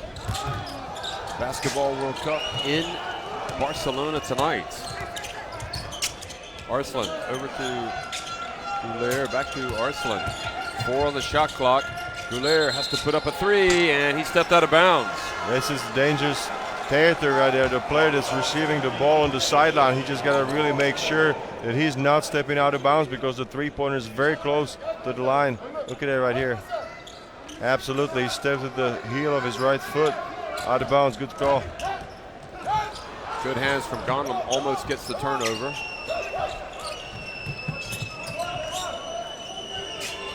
Now Gibson over to Anderson. And Newley troubled by Prelzic. And over and back is the call.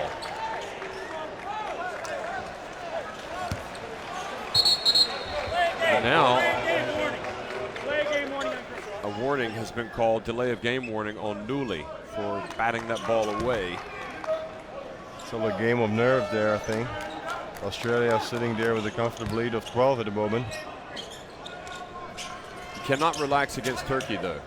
And you cannot protect the lead. I think that's a capital mistake if Australia tries to do that.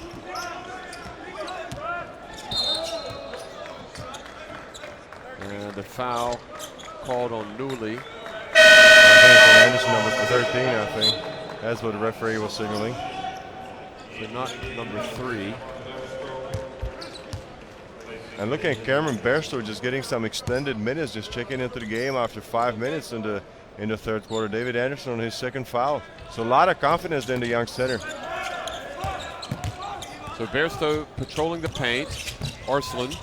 And Gotland goes up for the dunk. And might this be the start of something for Turkey? And that's a heads-up play by Arslan. He just created a shot for Gotland. Knocked Barstow down. There was nobody to challenge the shot.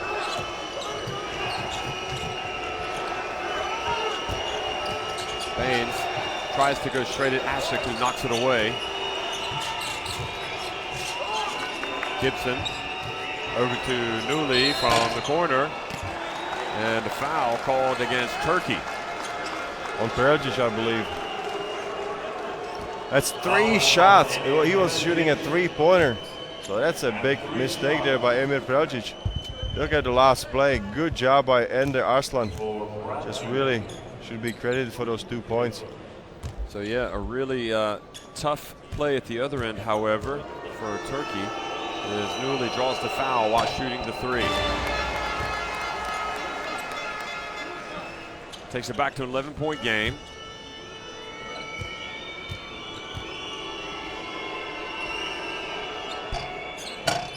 And the Gran Canaria man misses that one.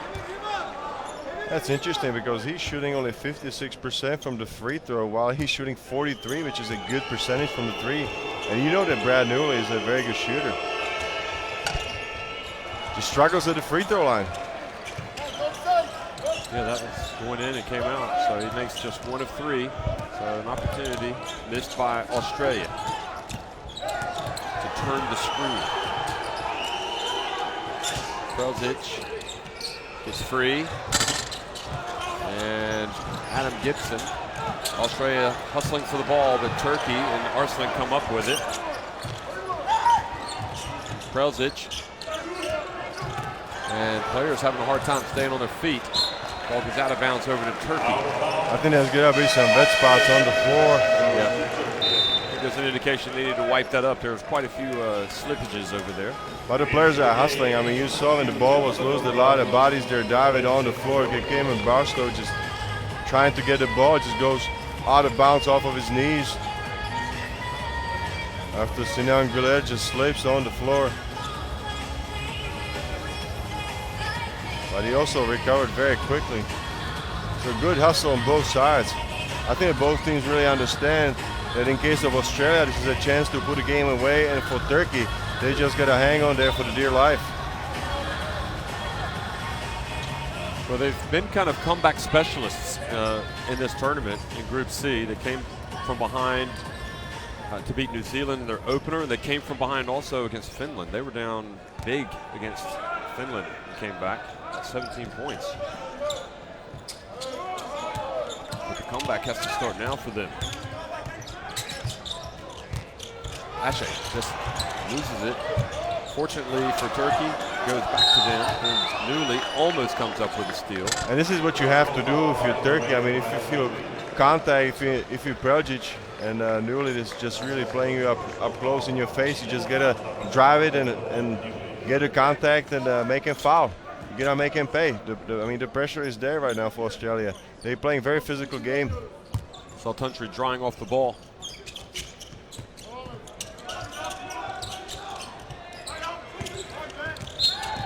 And Prelzic steps out of bounds. That's the second time in a short span of time that Turkey steps out of bounds.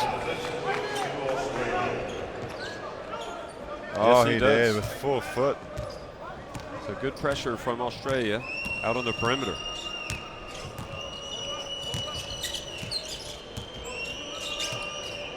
Newley gets the pick. drives in, back out. Gibson over to Newley, gets into the lane, puts up a fadeaway, and Baines tried to knock it to Dellavedova, but Goulier got to the ball. And this is going to be team foul number 3 on Australia. So they still have one foul to give before Turkey gets the bonus. Hey, Jaiwa is going to come in. As you see, that behind the back, good move from Goulier there to get the foul. Aaron Baines is going to come out of the game. He did a pretty good job there in the second half, not forcing things. Arslan into Gonlum. And Gonlum shoots and scores over Bairstow. Nice move. There was experience there for Kerem Gunlum. And the block on Gonlum. He tried to pressure the ball, but just slipped, I think, and down to the floor. And that means Turkey already got 5 fouls. There's going to be 2 free throws there for Dellavedova. Yeah, for a good free throw shooter, Dellavedova. You want him on the line. You do if you're Australian. Just made the technical free throws. But I think if you're a Turkish fan, you like to see a pickup there in intensity, at least somebody getting there trying to double the ball in the open court, cause some commotion and a turnover.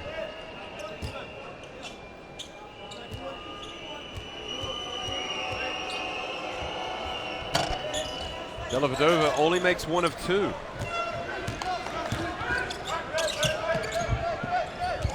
Turkey get it across midcourt in time with Shavas, who's in the game. Shavas hasn't really been able to get anything on the offensive end yet. There's Prelzic, just kind of leans in. That's a quality move for him. He immediately realized the mismatch against Dellavedova. They went to it. Just you don't need to run any fancy places. If you got Prelzic in a big mismatch, they're good 10-12 centimeters advantage over Dellavedova. Good play and a good recognition by the Turks. His first 2 points, Prelzic cuts the deficit to 8. So again, big, quick and get some center screen so we can go, and that just goes in the flow, or you get that short circle, the guard comes up. If you kick it to you, Bird, go down, all right, drive down, and then the guard can come off, get the dribble handoff. Australia putting some distance between themselves and Turkey here in the 3rd quarter. See him outscoring Turkey 15-8, 2:25 to go in the 3rd quarter. And actually on that last play, it was amazing to me that Emir Prelzic, that was only his first 2 points in the game because he's been active. I mean, he's been involved in many plays, he's been playmaking, making some nice passes, but I just realized that those were his first 2 points, so he just needs to get going. He's their leading scorer going into this game, averaging 11.2 points. Here are the rebounding totals. You can see that Australia having their way on the boards. 8 offensive rebounds. And look at the move right here by Prelzic. This is smart basketball. Just back your man in.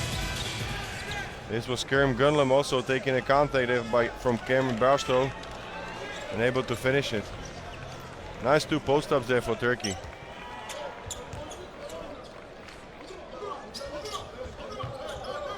So the defensive pressure, and Dellavedova does just get it in time. Now the full court pressure from Turkey. Dellavedova brings it across midcourt.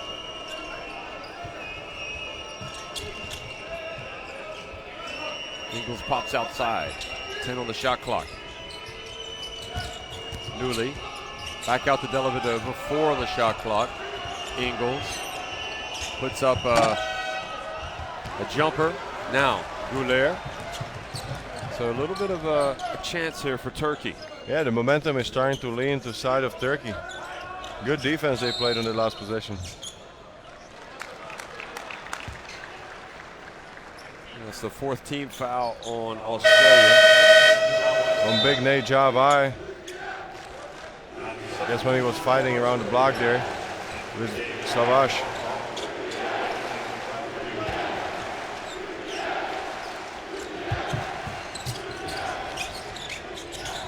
Look at the post-up situation again. Well, there's nobody inside. Shavas puts it up short. Oh, that was a weak shot right there. He should have stepped into it more. And good reach and steal from Prelzic. And this seems to be the player for Turkey who has to get it going. Good interior defense there and a recovery by Australia. He was surrounded by big men. Goulier back over to Prelzic. And a foul called on Ingles as he collides with Savage. And that means that Savage is going to go to the free throw line. Look at it one more time. Just Joe Ingles just clears the area and just throws Savage, who's not a small man himself, down to the ground.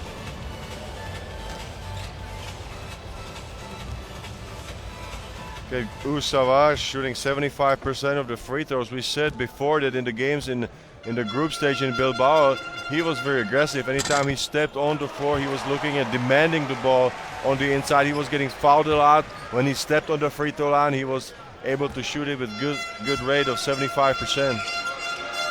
Well, Australia have been on top by double digits, and I think that's Turkey's ball. And that was well spotted by the Brazilian referee. I think they're going to have to call it a jump ball. I don't know. The third referee comes in there. Dellavedova almost elbowed by accident the referee here. Watch this. I think that's Turkey's ball. And it's going to go over to Australia. Ataman is adamant that it's Turkey's ball as well. He says the referee made the call. And I have to say, there's the saying, they're not getting the rub of the green on this one. The referees, to their credit, did put their heads together to discuss what they saw. Here it is again. I mean, that's a tough. It's tough. Sometimes it can be tough to see as well.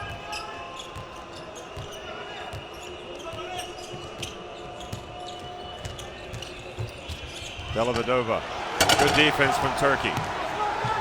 So they get it right back. Prelzic, back out to Goulier. They've cut it back to 7 here in the final minute. And I think the Turkish fans are feeling the chance. Prelzic from the corner. Good, he's getting hot. That was a beautiful shot right there by Emir Prelzic, and I think he's really feeling confident that he can turn the things around for Turkey. And just like that, Australia's lead is whittled to just 4 points. And tough catch from Dellavedova from Baines. What is he doing in there? Brings it back out. Dellavedova and Baines kept it alive, and they bat it back outside to Ingles, and now they're able to hold it for 1 shot. Australia got lucky, but what a tough pass from Aaron Baines to Dellavedova, who was surrounded by all the Turkish defenders right underneath the basket. Sit down, Nate. We got to watch the game. Here we go. Ingles penetrates, pulls back, and travels with 2.7 seconds left. And with Sinan Goulier, you know that that's a lot of time to get a shot off. And now they're going to send Arslan back to the game for big Savage. So they go in there with all the guards. You got Ermish, Arslan, Prelzic, Goulier, Gunlem. And now even Jerry Osman comes on the floor. He takes the last big man, Gunlem, out. So it's all guards there for Turkey. Also substitutions for Australia with Newley back in. Gibson and Bairstow. Prelzic, 2.7 seconds here at the end of the third quarter. And this is not a bad situation. They moved the ball good 10 meters there. And lost just 0.4 seconds. Prelzic gonna look, and they get it to Goulier, and he faced the tough defense. Boy, it took a little bit of everything. I think that's going to be after the buzzer, and the referee waves it off. So Australia lead it 50-46. They did outscore Turkey 15-12 in the quarter, but they were once up by 11 points.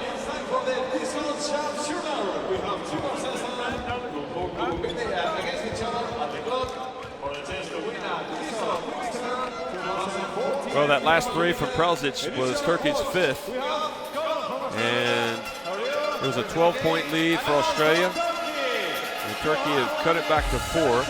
Australia really kind of dominating the rebounds in this game. They are dominating. I mean, we said that they are physically just a team that's got so much size and explosiveness with Baines and big Nate Javai, you got also David Anderson with a lot of experience, and then you got very long Joe Ingles also, who just on the replay is fouled there on the fast break. But I think just going back, you know what? That technical to Edelman just changed things around. It did fire up the troops. They needed something to fire them up, that's for sure. Because at that point, that was the biggest lead of the game for Australia, 36-48. Turkey was down, and Edelman just picked up a technical that he knew he was going to pick up after he just went after the referee on the sideline. And I think at the moment, it just looks, it was like a good decision to take one for the team.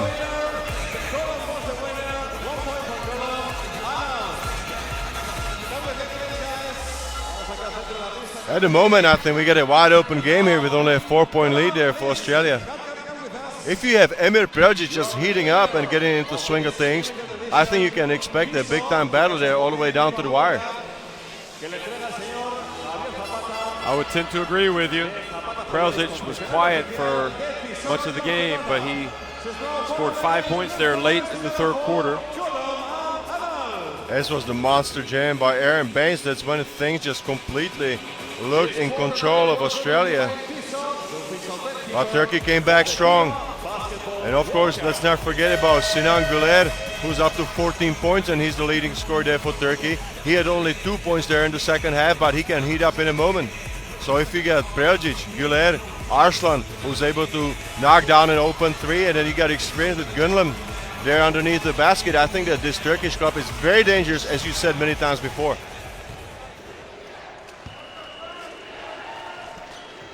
So the Turkish fans have gotten into the game here with that late burst of points. And if Turkey can score here, that'll get the Turkish fans even louder.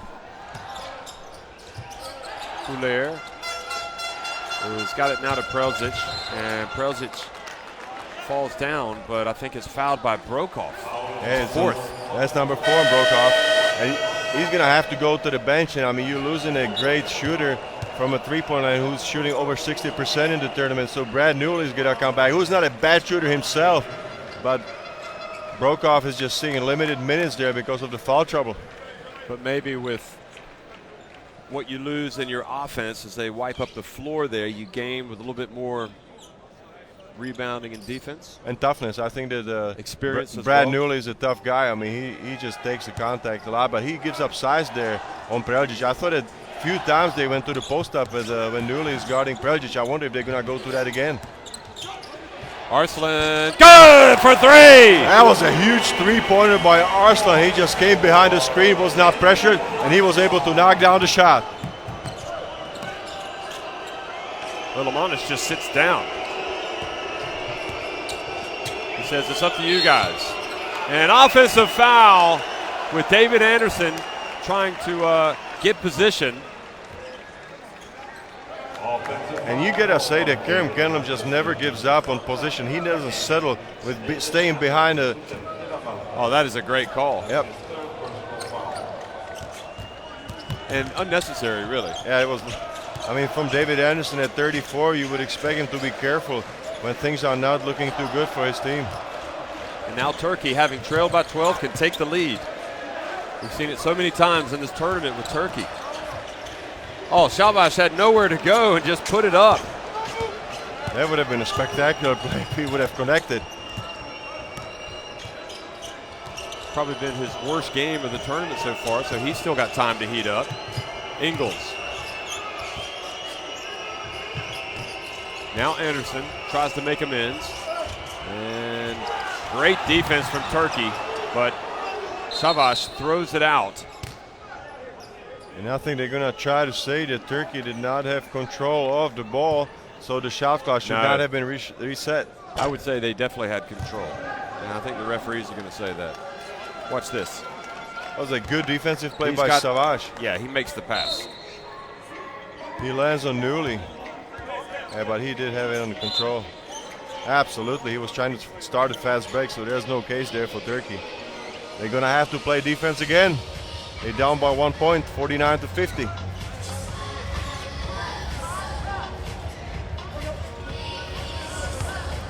And as you said, I think that Turkey is just really missing some performance from Savaş. He's been looking for himself there. Gouler guarding Ingles. Ingles throws it back out. Making Turkey work on defense here. Baines sets the pick, rolls. Dellavedova, and Baines is there for the follow in the and one. That was a huge play right there by Aaron Baines, and he is fired up. I mean, boy, what a difficult thing to finish there in traffic. Look at this. Was it a pass? Was he trying to put it off the glass there? That's what it looked like, because it was like a... It was such a... It did look like a pass. Yeah. We'll have to ask that question. And look at Baines just shoving with his chest. Preljic out of the way. Just get out of here. Savas just watches in disbelief. And he's going to have to watch it from the bench, because he got big Omer Ashik just checking into the game to level things out there physically. Yeah, this is where everything changes now for Australia and how their approach is going to be with Ashik back in the game. Oh, he's got only one foul, so you know he can go aggressive. And a missed free throw. Australia just 7 of 13 at the free throw line. That could hurt them down the road. So they've left a lot of points out there. Preljic really short, and quickly up on the break is Aaron Baines. How about that for the big fella? Look at the big fella. I mean, he just gets down the floor and he's rewarded with a pass. Good job by the big man. I mean, if you look at his size, that is impressive the way he filled the lane. And the kick. But that was an early shot there by Preljic. He's in the corner just holding his head in disbelief. That wasn't a good shot selection, if you ask me. Arslan feeds Gonlund. He's got Anderson on his back, and the miss. Now Dellavedova. Suddenly Australia get the momentum back. And that was a good defense there by Anderson. Just kept his poise on the defensive play.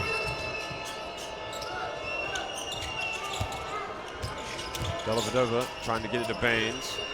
5 on the shot clock. Dellavedova back outside to Ingles for 3. Good! That is a big shot right there by Joe Ingles. He knows it, and he's fired up. And it's an 8-point advantage for Australia. And all that great work that Turkey did to get back, suddenly in a couple of possessions has just disappeared. They need a big play right now. On the floor. Foul called before the shot. Arslan wanted... I thought maybe he had an argument there, but...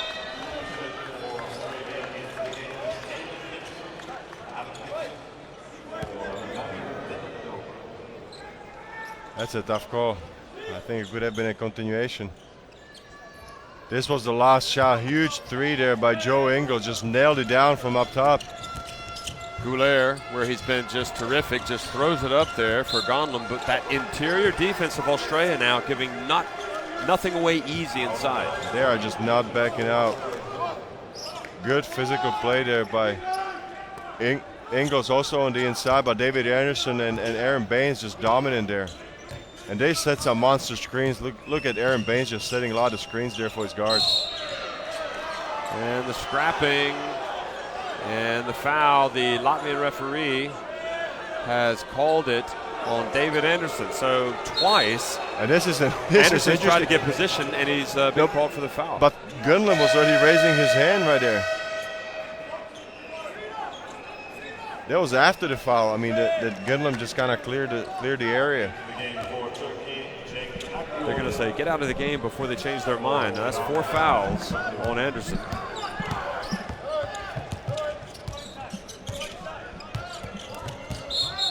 Preljic gets it up quickly, but the foul called before the shot.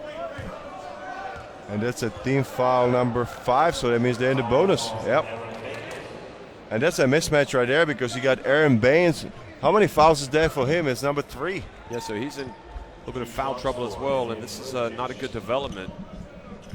And right now, Turkey just went small because they put Emir Preljic as the power forward. So he gives you a lot of options there offensively, because he can take David Anderson off the dribble. Well, Bairstow's going to come back into the game. I think for Baines just going to get a breather there for a second. Adaman knows there's a long way to go before this thing is decided. And now the foul trouble. becomes a factor. Nice poise by Prelzic. 6-point game, 6.5 minutes remaining. No, actually, for Anderson. Yeah, it's for Anderson. He's got the 4 fouls. Maybe just take him out and let him calm down for a minute.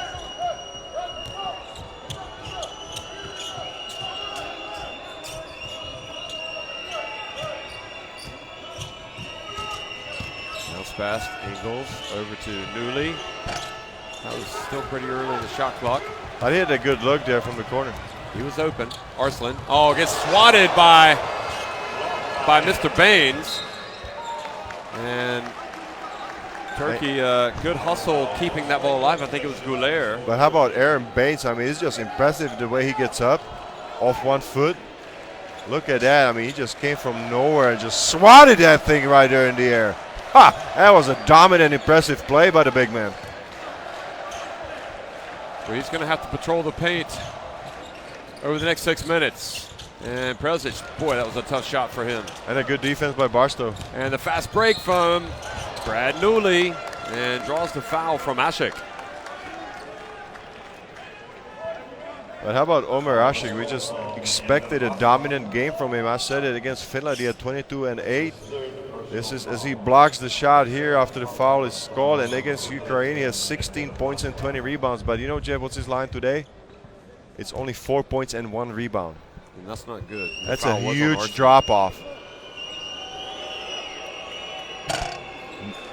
I don't believe that Newley is struggling so bad today from the free throw line. He's definitely not found it his way there. Let's see his tournament scoring and what he's done today. And he missed both. And Goulet tries to get something where he's been very effective, and he does again. And that's it. If he's on the open court, he gets running. It's extremely difficult to cover him on a one-on-one situation, because if you see his long arms, he just really gets the shot off. Dellavedova going to come back in for Australia. And just when you thought Australia were about to take control, Turkey have come back. The dump to Baines, and the good defense from Asik. Baines better watch it not to pick up the 4th foul.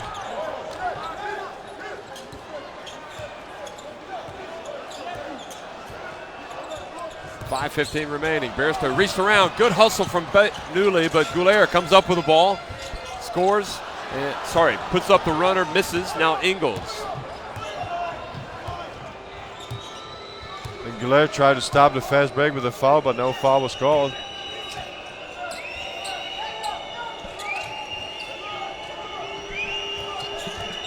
Bairstow. Out to Gibson. 3 on the shot clock, 2.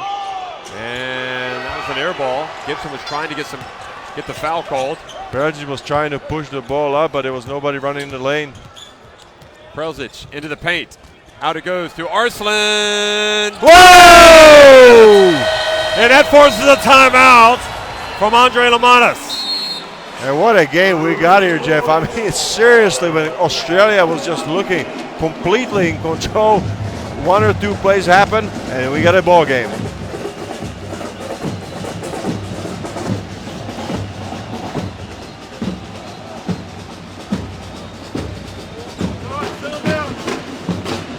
I think a big part of that is that Australia just really struggling there from the 3 points. They shoot only 29% today, and they shot over 50% in the tournament so far. So they're really looking for their form from the group stage, and they have now been able to find it. Also, as you said before, look at the free throws. I don't believe this one. You know what they're shooting from the free throw line? Under 50%. Are you kidding me? 7 of 15. That's 47%. That is just awful. Just tell it like it is. Well, they've been in front by 12, and right now Turkey have closed the gap to 1. And considering the way that Turkey has been able to pull out some close games, maybe you have to say they're the favorite to win this thing. Well, they're not in a bad place, bad spot right now, because it's only 1 point game. Australia's got the ball, but the momentum is clearly with the Turks, and you got Cenk Akil also checking into the game at the moment. This was a big shot by Arslan as he celebrated with his teammates. Let's see if Akil can do something too. Arslan has 3 of Turkey's 7 3-pointers. Country also has a couple of threes. And you see the versatility of the Turkish perimeter. I think that Güler is taking over as a playmaker, and Arslan is just spotting out for the threes, and it is paying off. Anderson is going back into the game for Baines. And there's Anderson, has the shot blocked by Mr. Ashik. He must have heard you. He's up to the challenge now. I mean, we were waiting for him to start, be dominant as we've seen him before. Güler reads the defense, slows it up in about 10 seconds at half court. Now to Arslan. Arslan puts up another 3. And Brokoff comes down with a rebound. But he was feeling it, and if he made that one, the house would have come down with all these Turkish fans. Ingles hands it off, and Bairstow went up for the dunk and drew the foul. I mean, he just got up. Did you see that? I thought he was going to just lay it off the glass, and all of a sudden he just exploded to the basket. Ashik saying that Bairstow was using his elbow to clear some space. Watch this. Not really. I mean, he stuck it out a little bit there. He's got to put it somewhere as he goes up. So, good aggressive move from Cameron Bairstow. But boy, I mean, he surprised me with the explosion right there off the floor. I mean, he got up quick. But that's what you have to do if you're gonna go against Ashik. You just gotta attack the rim if you're big man. But what you saw was the versatility of Ingles to be able to penetrate, and also his passing ability. So good play from Ingles, and back to a 3-point game. And really, for Australia, probably will be content if Turkey don't attack the glass, because they've been so effective getting to the rack. And Preljic is just really coming out big in the second half for Turkey. He's got already 9 points there. He had nothing at halftime. He and Güler just can't miss on their drives. Ingles goes baseline, hands it off again to Bairstow, follows up his miss. And look at Bairstow. I mean, he is not a seasoned veteran by any means, and he's playing big. I mean, he just threw down Omer Ashik, stayed with the ball like he did in the first half, and got 2 valuable points for his team. But it's interesting also that Ingles is the man now who's creating the opportunities for Bairstow. I said before, he's a big point guard there. Prelzic, he drives, and Bairstow with the rebound. Now Ingles. Ingles kind of lost the ball and ran into Akil, but they've called a foul on Akil. Look at that Australian bench, a little bit of nervousness. Look at this. Look at the versatility. Oh, that was a sweet pass. But look how Cameron Bairstow just always stays with the shot. You got to like that. I mean, he's a warrior. I mean, he got it almost blocked, or the rim blocked it as he was trying to avoid the block from Ashik, but just stays with it. Good job by big man. Now, Australia have 5 team fouls, and Turkey have 4 team fouls. From here on out, we're going to have free throws, 2:41 remaining. That could be an option for Turkey as well later on, with Australia struggling at the line. Brokoff pulls in, that's short. And they get it quickly into the hands of Akil. Arslan, I think. Dellavedova was trying to commit the foul. Arslan puts up a long one. It was on line, but it was just a little long. But I think it was bothered from the back. Quickly, perhaps a little bit too much. Australia dodged a bullet there because they were going for the alley-oop pass to Ingles, and he threw it back out. Again, they got to wipe the floor. There's so much intensity. The sweat is just dripping everywhere. Was this an alley-oop pass? Look at this. Why didn't Ingles go for the shot? He was going from left. He's lefty. I was a little bit surprised. He was surprised by the pass. I was surprised that he didn't finish it. Dellavedova was as well, but he was able to catch it.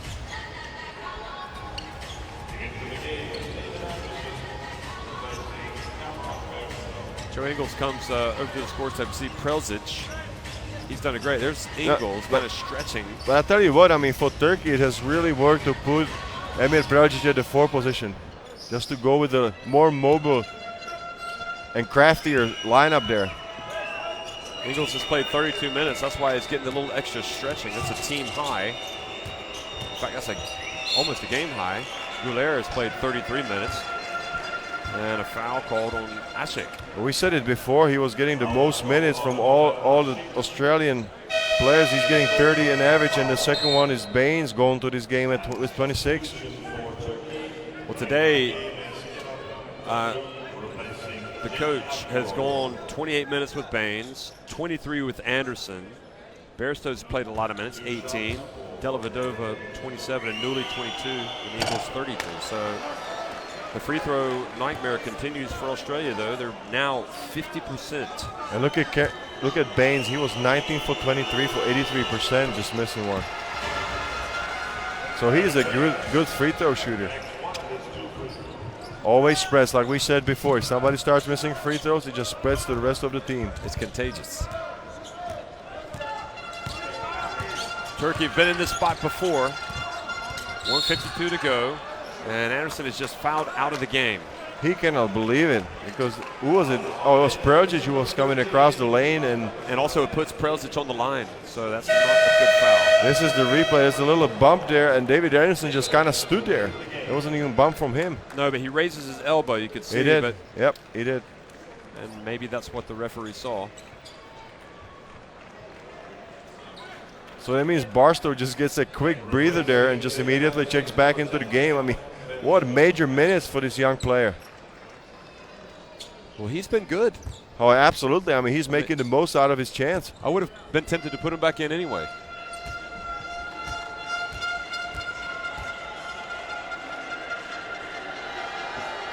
But Preljic is definitely the player who, when he has the ball in his hands, obviously he didn't have it in his hands that time, but he just seems to make plays late in the game. Oh, I mean, he's come on big in the second half. You said before he was scoreless in the first half. He just rose up to the challenge. And look at the tip in there, or tip out to the hands of Preljic by Omer Ashik. So they can tie it with a three-pointer. Preljic drives in, puts up the runner, and that is a strong rebound from Brokov. That was a nice rebound by Brokov, but Preljic just almost laid it in, just from the back of the rim. It just came out. Unlucky bounce there for the shooter. 1:20 to go. There is the pass to Brokov from the right. And Bairstow tried to dunk it. Maybe he would have been better off bringing it down. The scrap for the ball. And it's going to be a jump ball. And the possession arrow is going to point to Australia. And Cameron Bairstow again just sky there for the rebound. Look at that one more time. So we're going to see try to dunk that. Unbelievable. I mean, he just got some serious confidence there. I mean, you're talking about 70 seconds to play, and you tried to go for a one-handed tip-in dunk. The Turkish players just all over Aaron Baines. Was just smothered there on the floor. Well, this is really a difficult time now for Turkey because Australia have the ball, 1:14 remaining, and a three-point advantage. It's all about execution. You got a lead, you got a ball in your hand, and now you got an inbounds play. And 24 seconds. I think that still Turkey is going to try to play some tough defense. They're not going to foul. That's why they put Jerry Osman there, I think. Yeah, Jerry Osman checks in, so Arslan doesn't commit the foul. He's got 3 fouls, but also because he's got the long arms. And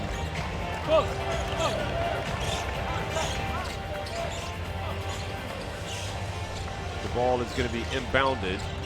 They better wipe the floor. I mean, there was so many players on the floor that must have been really sweaty.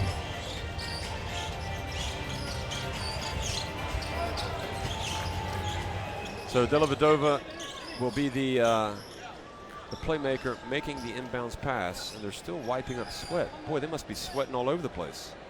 Tells you about intensity. And look at the Turkish fan. He's like, dry it the first time. Boy, their team has taken them on a wild ride at this FIBA Basketball World Cup. Savaş hasn't really been so effective in this game as the Turkish fans would have liked. What's wrong? Is there like a leaking tap out there? It's incredible.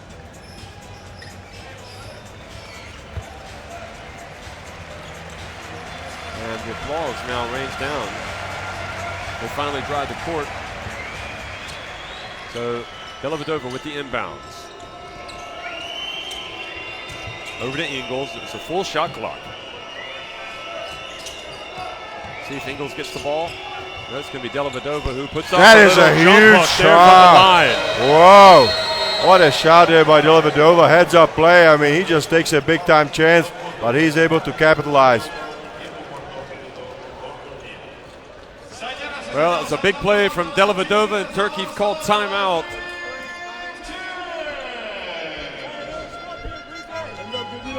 Five points, the deficit. I don't think there's time to panic or anything at the moment. We still got a minute to go. But Turkey is feeling the urgency, as you say. I think that it's going to be Jerry Osman checking out, and Arsenal's going to come back to the game.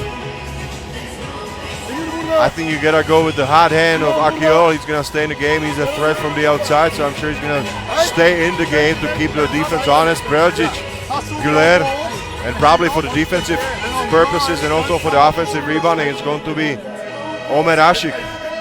This is going to be the lineup for Coach Ademan. And we've also got a situation where both teams have 2 timeouts left. And both teams are on the bonus, so any fouls, there will be foul so shots. This is going to be a long final minute in 2 seconds. This is the shot by Dellavedova. Wow, I mean, he hit Jerry Osman on his back, and he had Omer Ashik in front of him. I mean, this was a crafty shot, a little bit of a risk, but he took it, and he was able to deliver. He's got 13 points, Dellavedova, while Baines has the team high 15. Guler for Turkey has the game high 16, although only 2 of those have come in the second half. Now Guler pops out. Hands it off to Arslan. What play is Turkey going to run? Back to Guler. Guler penetrates. Back outside. Preljic. Whoa! 3! I'm loving this one. This game just never ends. Turkey finds a way to find an answer. Turkey never die. Brokoff. Will Australia have an answer? 37.5 seconds to go. Baines comes up, sets the pick. Dellavedova with 6 on the shot clock. He's trapped. He gets it to Baines. Bairstow is open. Baines, he doesn't get it to him in time. It's a shot clock violation. It's called off. It was too late. So the ball is going to go over to Turkey with 22.5 seconds remaining. Here it is. You can see him going up, but you can't quite see the shot clock in that frame. But I'm pretty sure that was the right call. So absolutely, I think that the buzzer was going off, and Barstow still had the ball in his hands. There's no question about that. I don't think even the Australian side is disputing that call. Now, will Turkey go for a 2? Will they go for a 3? Will they take an early shot? These are all things to consider. There you see the scoring. Guler with 16 points leads the way, and 15 points for Baines is topping away for Australia. And remember, Australia just 10 of 19 at the free throw line. I think if you're Australia, you try to play tough defense, and if you're Turkey, you just take whatever you give them. I don't think they will be going for a 3. They will try to send it to overtime. I mean, They'll get it to Preljic and let him penetrate, won't they? Or Guler. And if Cenk Akiol is in the game, they're going to spot him up in the corner. You can't bet. He's there, so he's going to stretch the defense. Now he got fans. And you also got a hot hand of Arslan. Don't forget that. Look at the Australian fans. They can't believe it. They thought they had it. And now Turkey have already come from behind against New Zealand. They've come from behind against Finland. And now Australia are trying to hang on. Preljic comes up top. And Preljic is the man. But Barstow's got a tough defensive assignment. He's more of a big guy. He's against Preljic. That's not easy for him. Turkey don't want to take it too soon because they don't want Australia to go down and have a chance to win. Oh, he's going to take a 3. Preljic hits the 3-pointer. Can you believe it? Emir Preljic, the man of the hour there for Turkey, just taking completely over the game. He's got 16 points there in the second half. Incredible. We thought, well, I have to say the thought did cross my mind they would take the 3, but then we both thought, no, they'll try to force overtime. And Prelzic, a gutsy play. You saw the confidence. He looked at the defense. He said, I'm okay. But I'm sorry, if I'm the coach on the Australian side, I would be concerned about the mismatch because Cameron Barstow in college, he played a big man. He's mobile, he's explosive, but he is not, in my opinion, capable of guarding Emir Prelzic in open court on a one-on-one isolation play. I'm sorry, this is a mismatch. So it's going to be interesting to see which five come out for Lamanis and Turkey. I'm trying to think the last time they actually led in this game. They have been on top by 4 points. And Verso quite simply can't believe it. I'm sure nobody from Australia can believe it. And Turkey have just been on this incredible ride at this Basketball World Cup. Unbelievable, but now they gotta keep their composure because it's 5 seconds to go. And look at that, you send young Jetty Osmond here to play defense in this last 5 seconds. But don't forget the free throw situation. Australia struggling at the line, 10 of 19. It's a 1-point game. There they get to Baines. Ingles drives in, loses the ball, and Turkey unbeaten Australia, a famous come from behind win. They have shocked the Boomers. An unbelievable finish here in Barcelona. What a team effort there by Team Turkey. They are celebrating rightfully. Amazing team effort there in the second half. Incredible game by the Turkish side and a collapse by Australia.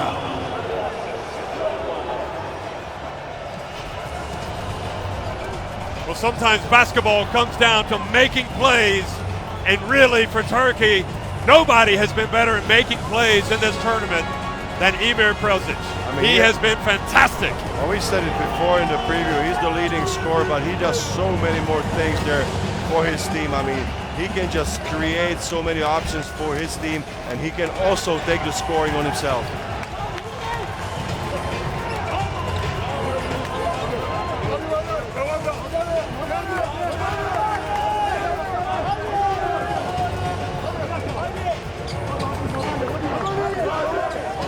George, it's been an incredible game to watch, and really for probably the majority of the game, we felt like Australia would win the game. I mean, they had it in their hands, but they played with fire.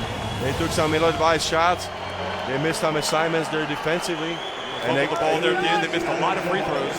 And now 10 of 19 at the free throw line. And when you go back to the press conference, you just have to ask Coach Adamant if he tried purposely to pick up that technical foul. I has to get back to that moment when he picked up the technical foul. I think that completely changed and fired up his team.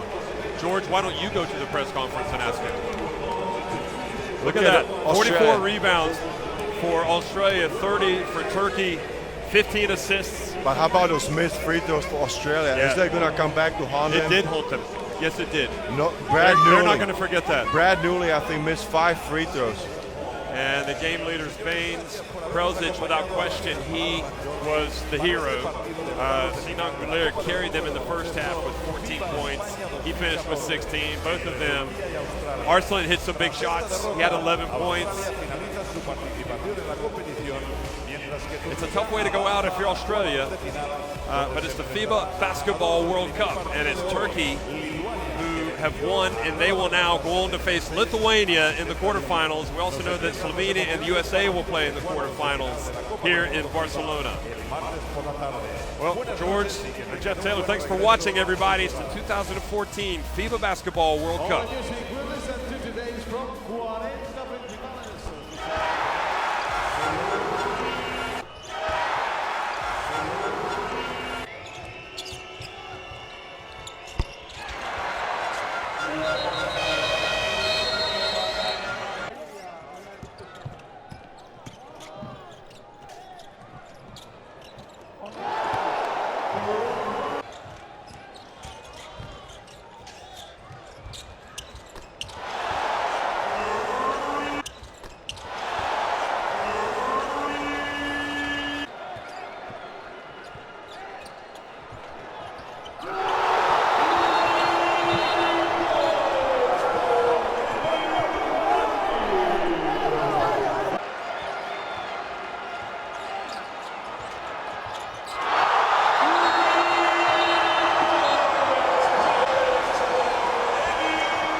Tenéis el sueño de vuestras manos. Cada balón cuenta. Cada salto cuenta. Si ganáis, prometo probar las coles de Bruselas. Ratatatatata. Rudy. Jugón. ¡Jugón! Todo esto que acabo de leer no son palabras mías. Son mensajes de vuestra afición. Vive la Copa del Mundo más cerca de la selección como Vodafone. Envía tu mensaje de apoyo